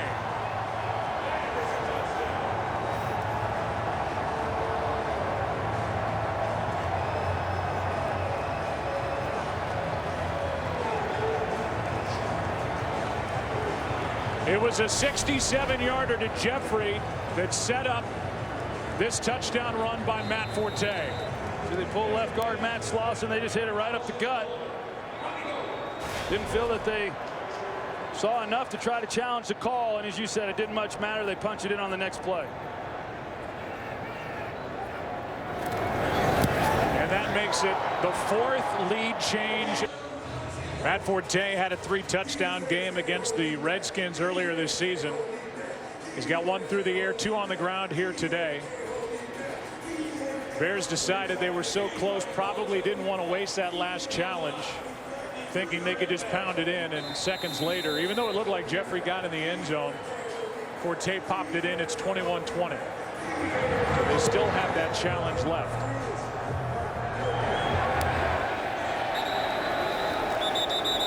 Packers will start with it. Down. Little highlight there of Peyton Manning. I guess congratulations are in order for him, right? As you said, he broke the single season passing yards record, and what a year. It's amazing. I mean, it is really amazing the numbers that he has put up, and what a year he has had. Blake Costanzo, who's an excellent special teams player, slow to get up. We had a chance to visit with Peyton Manning earlier in the year, and they're on their way to the #1 seed in the AFC playoff picture as they're taking apart Oakland. No surprise there. And Peyton talked about the nerve damage and feel in his triceps and not really feeling like he has everything he once did, but he's getting by so much on his intelligence and his understanding of defenses that his anticipation makes up for whatever arm strength he lost with those neck surgeries. Yeah, that's exactly right, Joe. That you can't do anything that fools him, and he anticipates throws so well that even with a little lesser arm, it doesn't impact the performance. So does this guy, Aaron Rodgers. Starting from the 20. Pass is caught. Jordy Nelson over 100 on the day. Tim Jennings on the stop, and an 18-yard completion to start the drive.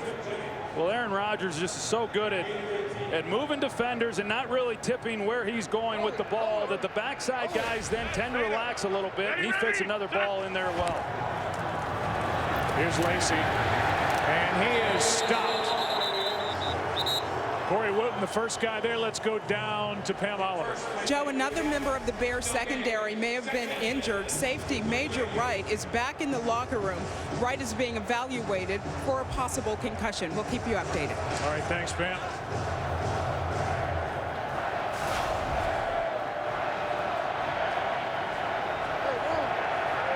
Loss of 1 by Lacy on that carry, 2nd and 11. Fry was coming on a blitz. Showed it too early. Still coming. Rodgers' pass is caught on a juggle by Corliss. He popped it up into the air and then made the catch as he turned over an 18-yard completion. Craig Stelz, who came in for the injured Major Wright. Initially, it looked like I thought he might make a play on it. Hard to tell there, Joe, whether or not it hit the ground. And now there's one overrules the other. An official just overruled the other and said it was incomplete, that it hit the ground, and we'll take a look. And I don't know about that. That was awfully close to a catch. Here's a great look at it. Boy, that looks like it's his arms under the ball. It pops up and he makes the catch. It's close. His forearms look separated there for a moment, and I don't think there's enough there that the officials would be able to overturn it. We've seen Aaron Rodgers miss some high, and that was one that he missed low, because he typically does not miss a receiver down the middle like he did on that play. Now it's 3rd down and 10, and a challenge from McCarthy. Just studying him on the sideline, he waited. He heard from upstairs that that was worth a challenge, and this will be Green Bay's first challenge. And again, like you said, the forearms were separated. Green Bay is challenging the ruling on the field. It looked like the left pass. forearm. Our rules expert back in LA. Mike, what did you see from your vantage point? I think it's so close, Joe, that the problem is to me is that you see the tip of the ball disappear here. You can't see it completely off the ground right there. The one thing that they have been told is not to overturn unless it's indisputable. And it seems like I have seen that more and more in the last couple of weeks. So you think they stay with a call which was, again, incomplete, one overruled the other? Right. And that's the way I feel. And we saw that, like I say, a couple of plays last week. After review of the play, the ruling on the field stands. It is an incomplete pass. It'll be 3rd down. Green Bay is charged with a first timeout. Joe, I think what we heard from Mike Pereira really is what I thought when we saw it initially, and I was a little surprised then that Mike McCarthy, decided to challenge that call. It just didn't seem like there was enough there for them to be able to overturn that. Major Wright is back out on the field. You heard the injury report. Corliss is not credited with that 18-yard catch. So now back inside the 40 and 3rd and 10.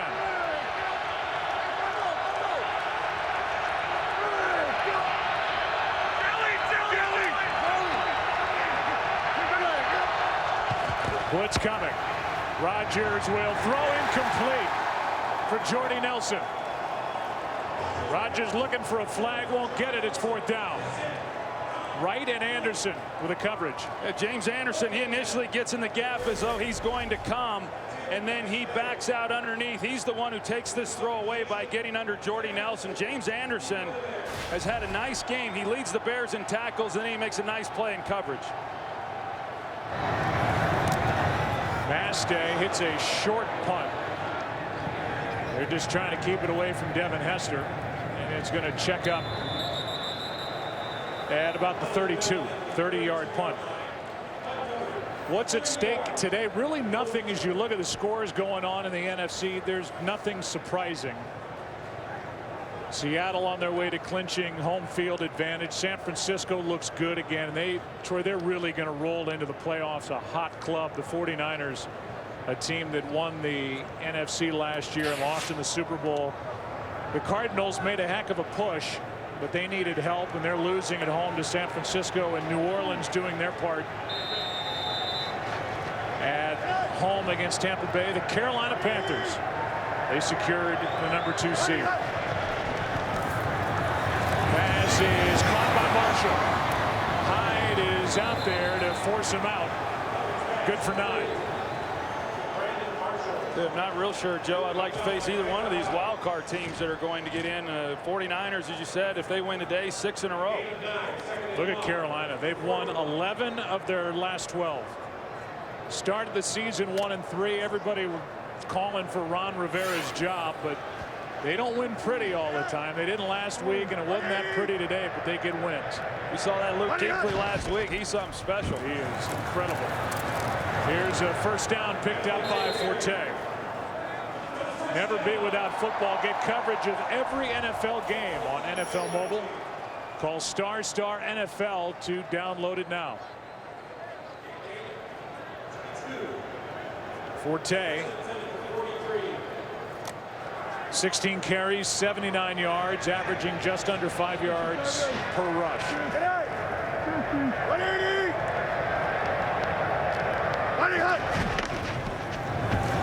Forte cuts back across, gives a stiff arm, and has a nice carry. Threw a stiff arm into Sean Richardson and picks up 16 yards. Well, Sean Richardson, this time he's the one victimized. They just do not contain. It's amazing watching the Packers each week how they have defenders who are responsible to turn the running back to the middle of the field. Sean Richardson drops down. He gets caught inside, gets the stiff arm. Matt Forte gets on the edge, and we've seen it time and time again.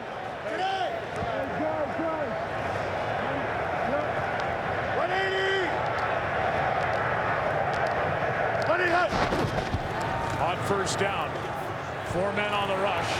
Pass underneath to Forte. A lot of room. Makes one cut. Now another. Down inside the 10.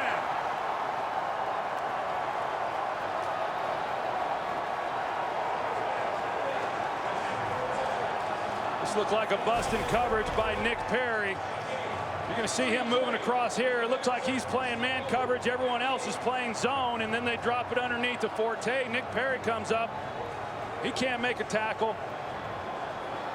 They completely turn Matt Forte loose in the flat, and then he makes people miss. And big gain for the Bears. 132 total yards for Matt Forte in this game with 3 touchdowns. Trying to add some more. Out near the 5. Dom Capers, who has such a great resume and who has been dealing with one injury after another, and this may be yet another, out on the sideline with the player down. There are questions about his job security coming into week 17 for this 26th ranked defense. They're playing without Clay Matthews. They're playing without Brad Jones.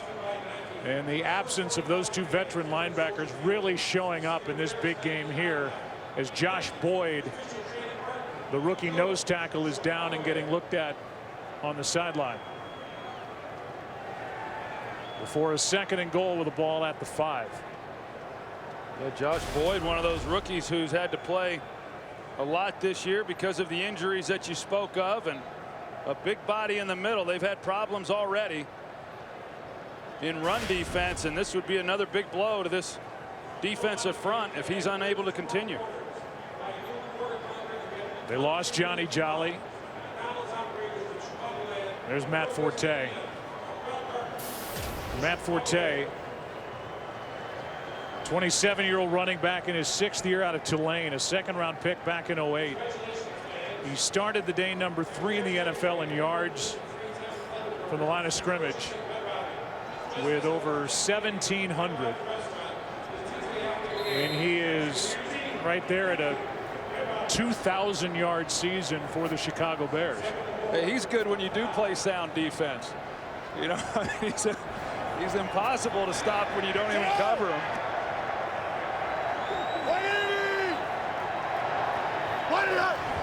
On 2nd and goal, here's Moore. Toss to Forte. Nice play made by Tremont Williams. And that will end the 3rd quarter before a 3rd and goal. Matt Forte, one of 2 running backs in Bears history with over 1,200 yards rushing. Talking about Matt Forte and where he sits in Bears history. One of just 2 Bears running backs with over 1,200 yards rushing and over 500 yards receiving in the same season. The other guy named Walter Payton back in 1983. Forte has had a 3-touchdown day. He's lined up next to Cutler before a 3rd and goal from the 5.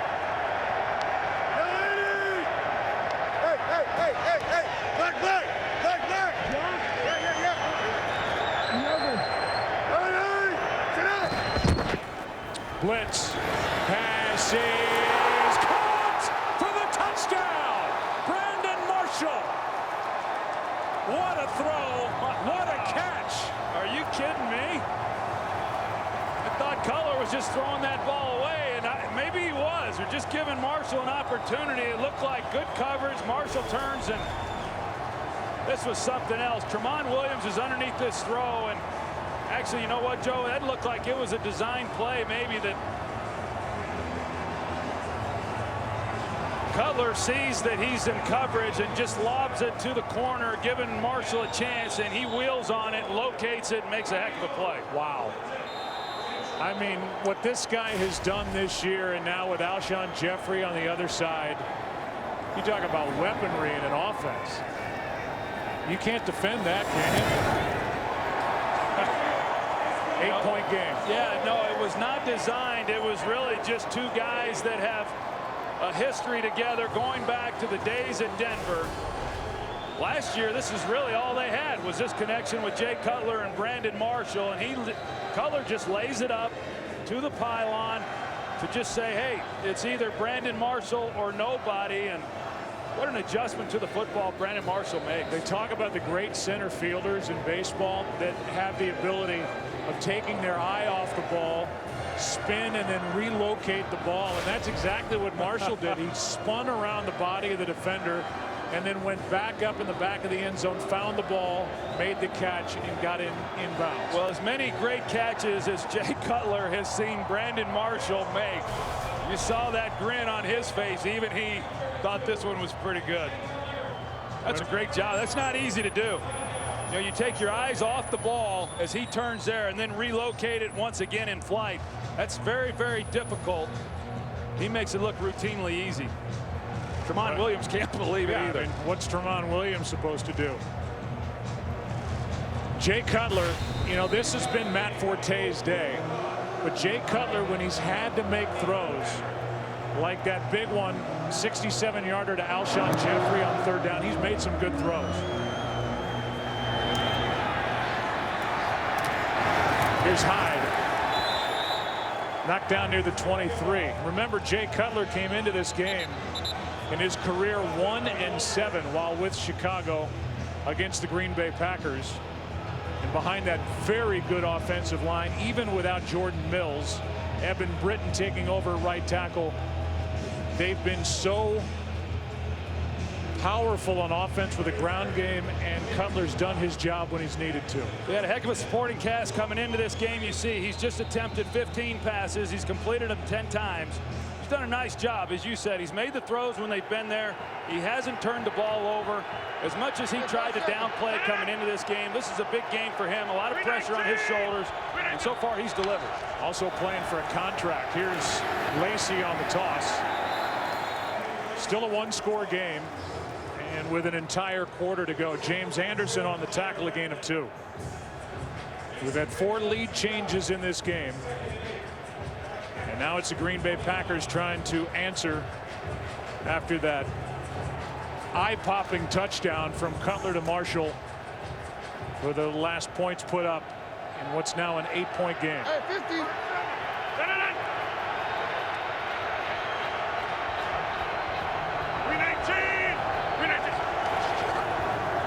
Nelson gets around Jennings, stays up.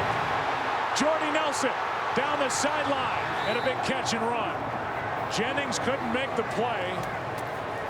Chris Conte comes over after a 34-yard completion from Aaron Rodgers. That's terrible. There's four Bears there to make a play.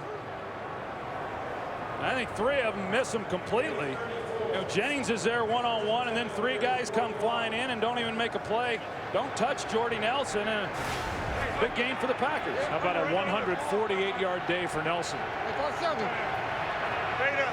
Ready, ready, done. Here's Lacey. Nice play, Peppers.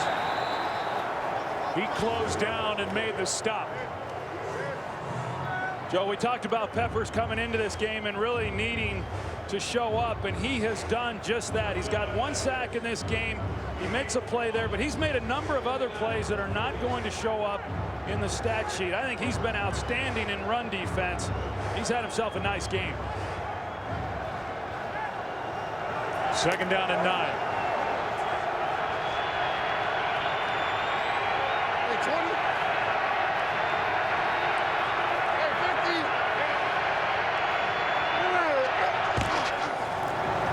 Here's Jones with Cobb blocking in front of him, and James Jones has got a 1st down. Inside the 30, and Randall Cobb back off that temporary IR, was out in front lead blocking. Yeah, the Bears bring Isaiah Fry off the slot, something we've seen pretty consistently from the Bears defense, one-on-one outside, and then when you do that, you force these defensive backs to try to make tackles.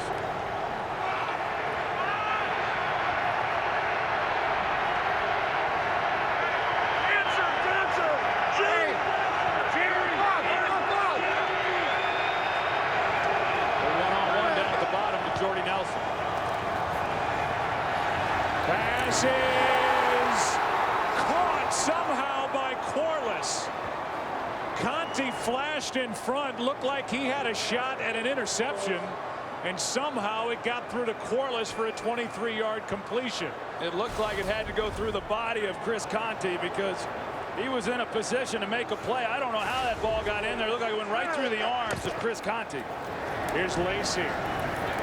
Eddie Lacey is going to get to the edge for the touchdown. Aaron Rodgers was out there throwing a block. And Eddie Lacey is in for the score. And in case you're wondering, now down by 2. Crosby is on the field for the extra point.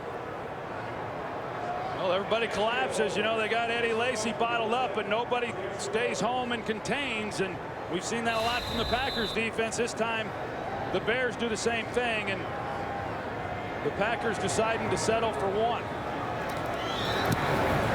And it's 28-27. Eddie Lacey with a touchdown run from 6 yards out. Jordy Nelson with a 34-yard catch on that 77-yard drive. We'll give you another look at that catch by Corliss that literally looked like it passed through the body of Conte, the safety, as Crosby will kick it away. Devin Hester from the 5, getting a chance to return another. And he delivers a hit at the 25. He's wrapped up at the 26. Well, Chris Conte already has one interception in the first quarter of this ball game, and they don't get a lot easier than what this one would have been. He's in a great position to make a play. He's in man coverage on Andrew Corliss, and he lays out, and it just simply goes right through his arms and looked like off maybe his shoulder pads, and Corliss was able to make the catch. The crowd reacted. They thought it was an easy interception and going the other way. So did I. Corliss has really stepped up for the Packers. And now movement up front from Bushrod. False start. Offense, number 74. 5-yard penalty. Still first down. Remember, the Packers lost Jermichael Finley against Cleveland week 7. Corliss has been much better of late. He helped set it up. How about 3 possessions in this half for Chicago and 3 touchdowns? Yeah, I think it's worth noting, too, that Mike McCarthy elected to go for the extra point instead of going for 2 to tie it with 11 minutes left in the game. Usually in the fourth quarter, you'd go for 2. I don't disagree with the decision by McCarthy. Here's Forte on a little screen. After the loss of 5 yards, he gets 7. Lattimore on the stop. By the way, Green Bay 0 for 3 trying 2-point of Eddie Lacy, Matt Flynn, and the offense down 26-3 at the half a couple of weeks ago in Arlington, Texas against Dallas. They came roaring back for a 1-point win, and now here today it's whoever wins this game wins the division. Forte kind of throttled down. Williams made the stop. A gain of 6, 3rd and short coming up. The Bears started this game out not doing real well on 3rd down. It looks like they've converted their last 3 third downs, and here they are looking at a 3rd and 2 to keep this drive alive. Forte with his 20th career 100-yard rushing day. He's behind Cutler on 3rd and 2. 180. The way he's run the ball, I think I'd give it to him here. 180. Pressman gets it to him on a toss. He's got a first down and more. Out to the 45. Instead of between the tackles, it's outside the tackles on a toss from Jay Cutler. Well, good blocking on the outside, as you're going to see Eric Weems and Brandon Marshall. They help secure the edge and get Matt Forte out there in space. It's just an excellent job. Kick out by Jermon Bushrod. Just a good executed play there by the Chicago Bears.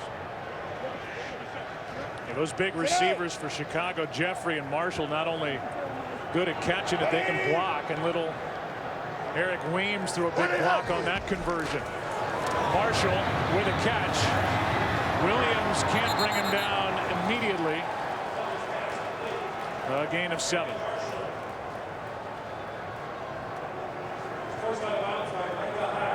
Second and 3 coming up.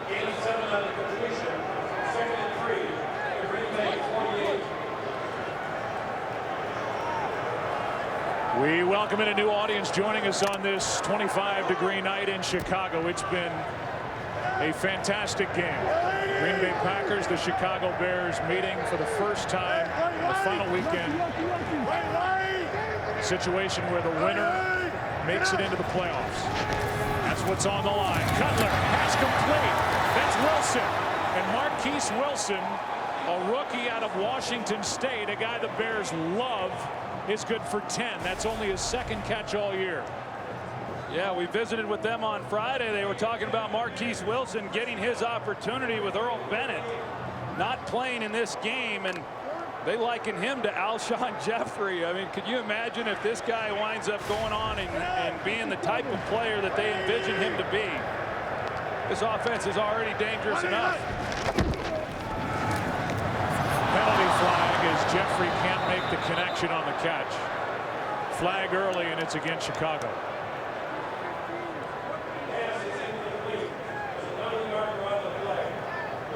Illegal formation. Offense. Number 15 was covering the tight end. 5-yard penalty. Still first down. So it's 1st and 15. 2 5-yarders on this drive. First one didn't slow him down.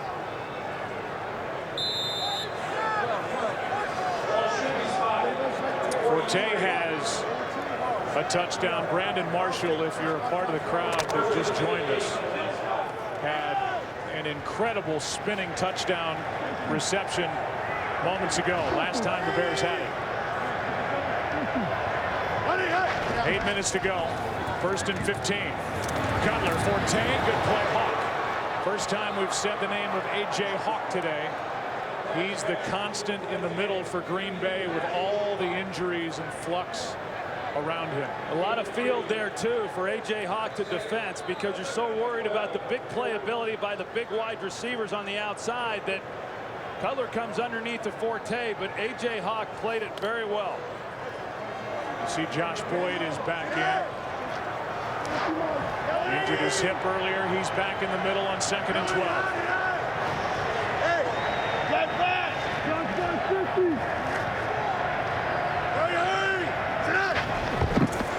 It's Forte.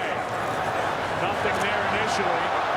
Looking for a block. Cutler trying to get in on it. Good play.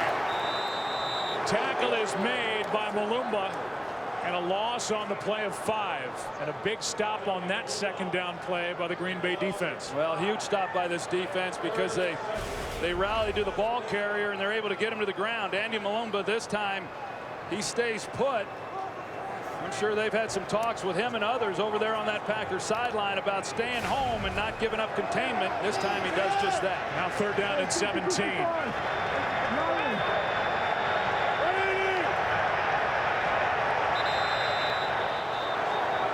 Timeout taken defensively.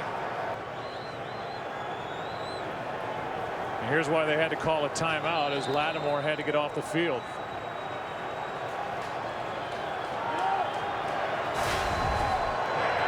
So Green Bay with only 1 remaining. 3rd and long.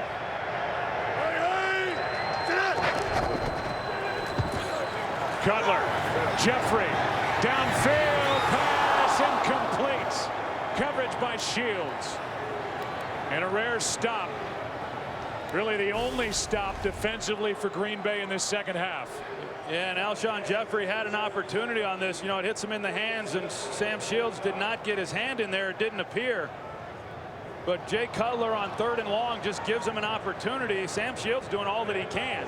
You see Jay Cutler sees that he actually could have caught that ball. But nevertheless, the Packers get off the field, Joe. But that timeout, that could prove costly to this Packers team as we go through the next 6.5 minutes.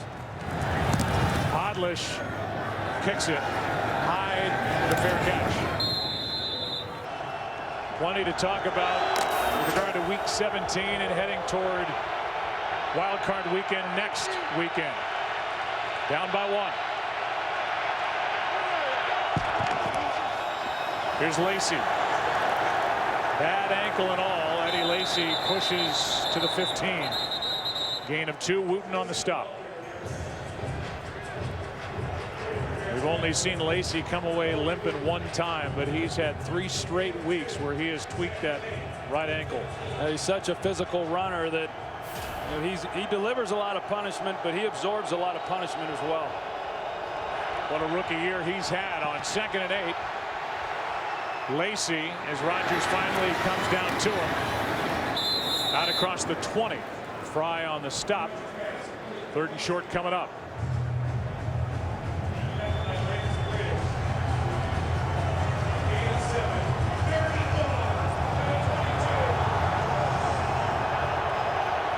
Third down and 2.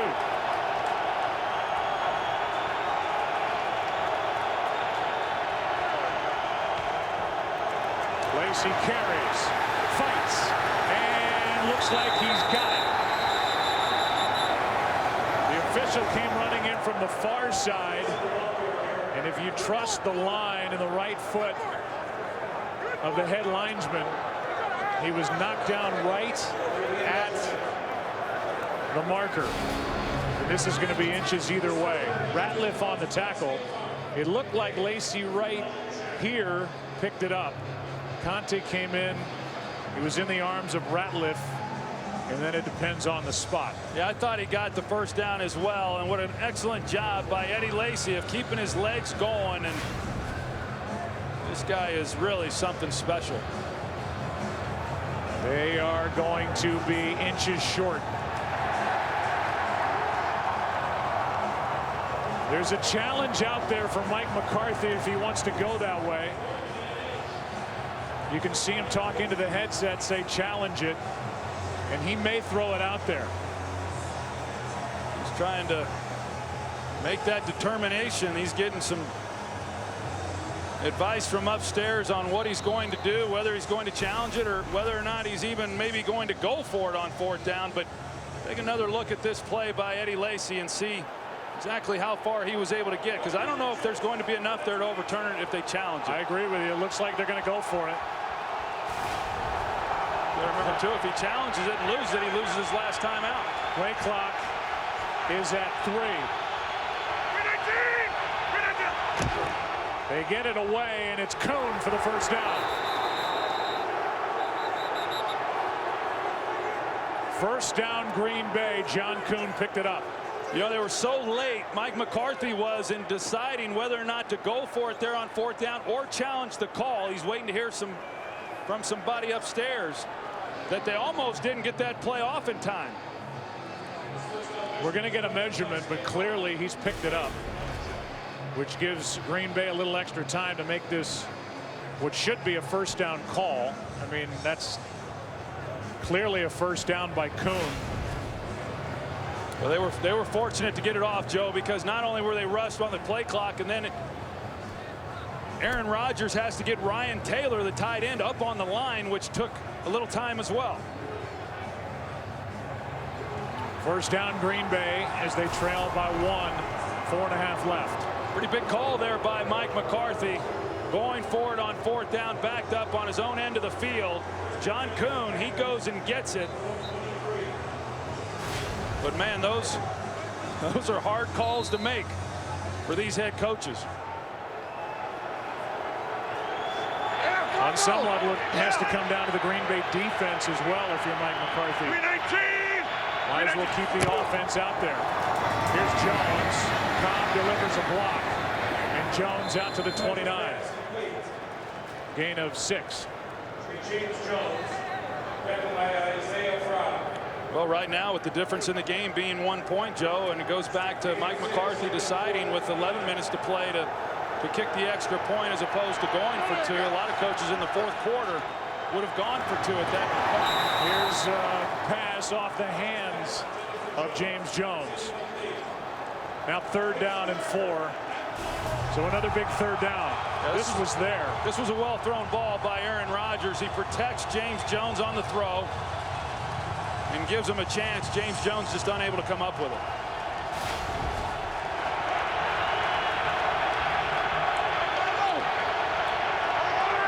Third down and 4.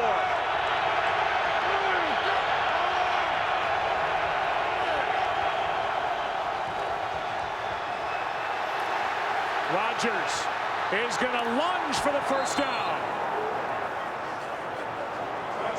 One of the rare times we've seen him take off his first game back after the broken collarbone. I do think because of that, Joe, he has been reluctant to take off running because he has stayed in the pocket and really tried to allow things to develop as much as possible, sometimes to the detriment of the offense. This time he knew he had to go get it, and he gets it. On first down, Rodgers finds his target, Nelson, as we're coming up on 3 minutes left. If you go back to going for the extra point or the 2-point conversion, 2-point conversion, if you make it, you're in a tie game. If you don't get it, it's still just a 2-point game. So there's still some question as to whether McCarthy should have gone for it or not.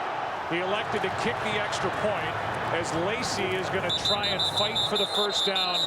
He's about a yard short, maybe a little less. It's certainly a discussion point, Joe. I think early in games through the first 3 quarters, you always kick the extra point. Too many times you see these coaches go for 2, and then that point that you failed to get comes back and haunts you. That's why I said at the time, a little over 11 minutes to play. I didn't disagree with the call, but if this game ends as a 28-27 ball game, it certainly will be brought into question. Now 3rd down and 1. You got to think they've got 2 downs to get a yard. Toss to Lacy, and Eddie Lacy is not going to get it. the stop, and that should carry us to the 2-minute warning. They've converted once on this drive on 4th down. They're 7 of 11 on the season. Any hope the Packers have winning this game in the division right now comes down to this play.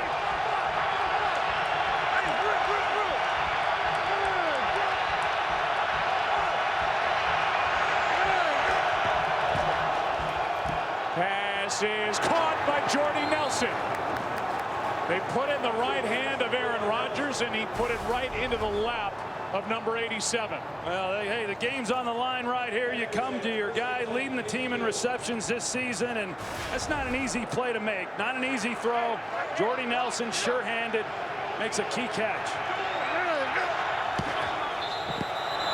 And now a whistle stop play before the snap on 1st down. I think they're going to take another look at it maybe, Joe, but I don't know if there was any movement before the snap or not. Let's take another look. Looked like a clean catch. The officials gather at the Bear 45. Meanwhile, think about where the Green Bay Packers' fate may lie, and it may rest right on the right foot of Mason Crosby. There was a practice football that came onto the field. So we reset the play clock to 40 seconds and the game clock to 1 minute 35 seconds. 1:35. That guy number 2, Mason Crosby, was under fire all last year. He had an NFL low 64% on field goal attempts and field goals made last year. He took a pay cut to $840,000 with incentives, could get back to his original salary. He's had a big comeback year. He's getting ready. Rodgers wasn't ready for the snap, somehow caught it, and the pass is incomplete for Quarles. But that play started dangerously for Aaron Rodgers and the Packers. He was not looking for the snap, but it went right into his right arm. Yeah, that's right. And if it had not have been snapped where it was, then that ball's behind him because he was not ready. This was another example, though, Joe. It looked to me like Aaron Rodgers, in most circumstances, he would have kept the ball and ran. There was a lot of field open for him if he had elected to take it. Instead, Quarles slipped. And it's 2nd and 10. Handoff is to Lacy. And Eddie Lacy, not much. Over the right side, gets 2. Well, this Bears defense has really tightened up against Eddie Lacy. There has not been a lot of places for him to go with the football here on the last few carries. 3rd down and 8.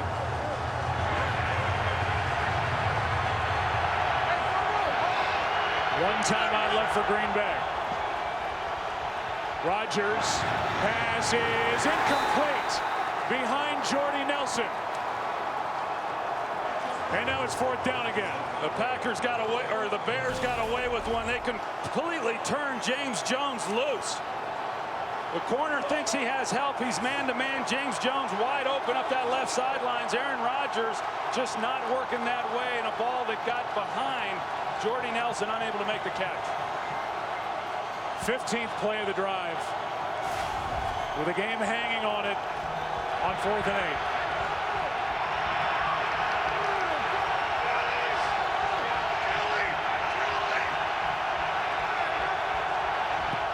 Blitz. Rodgers gets out, floats it. Cobb! Touchdown! Randall Cobb!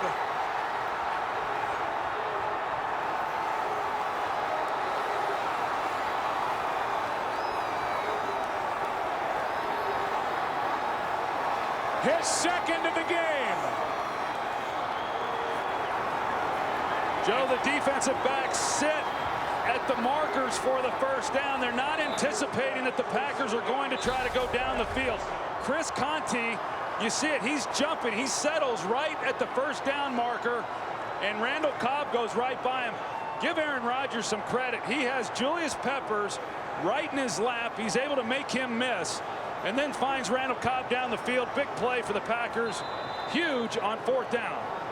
And now they'll go for 2. They're going to go for 2 here and try to make this a 7-point game. Cobb, 2 catches, 2 touchdowns. But there's time left. Yeah. You do right. No, Lucy, 2 timeouts for Chicago. Lucy. Got it, go. Packers haven't converted a 2-point conversion this season. Pass is batted into the arm of Rodgers, who still had it alive but dropped it. There have been 5 lead changes in this game. And now Green Bay is back on top by 5 points. Randall Cobb missed 10 games. He's had 2 catches today, both for touchdowns. And now it's on Jay Cutler and the Bears offense. First a tester, and he gives him a chance out near the 40. 31 seconds left with 2 timeouts. Look at the job that John Kuhn does coming over to help get enough, just enough of Julius Peppers off the edge, and Aaron Rodgers then able to buy a little bit of time. Now on the back end, Chris Conte, as I said, he sits on the first down marker thinking that they're going to throw the ball short. They also could have gotten Major Wright for pass interference on Jordy Nelson, but Cobb gets in behind it. And I got to tell you, Joe, that is not an easy throw for Aaron Rodgers moving to his left. A lot of good things on that play that had to happen for the Packers to come away with a touchdown. On first down, Cutler. He's going to throw incomplete to Martellus Bennett, and they'll spend a timeout. They've got 1 left, 22 seconds left. There is still time remaining, but the Bears have to get it into the end zone. Well, 1 timeout remaining, and so they can still get the ball underneath. They're going to have a shot into this end zone, so everybody can sit on the edge of their seat and watch the finish on this one. How about that drive by on that drive? Pretty good. They had to make plays, and they got the ball to the guys who make the plays, that being Jordy Nelson, Randall Cobb. Good to have him back, and then of course the job that Aaron Rodgers does delivering the football. 24 seconds left. Cutler steps up. No pressure. End zone pass is batted away for Jeffrey. Burnett got over and knocked it away. 16 seconds left with a timeout.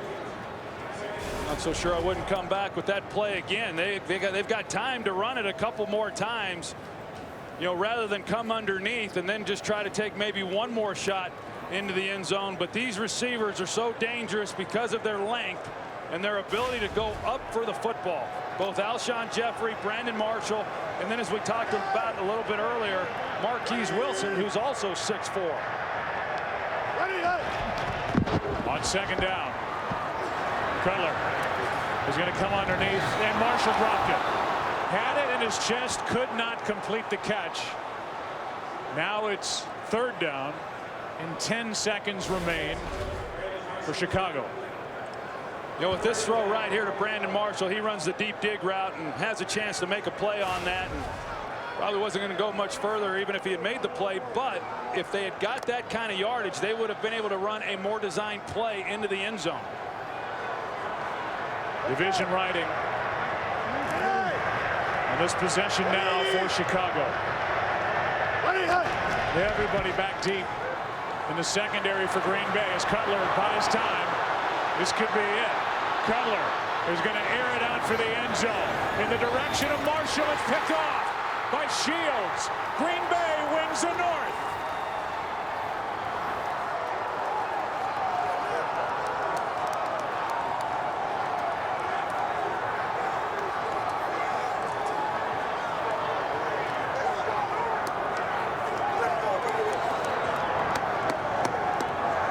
McCarthy gets his quarterback back after missing 7 starts.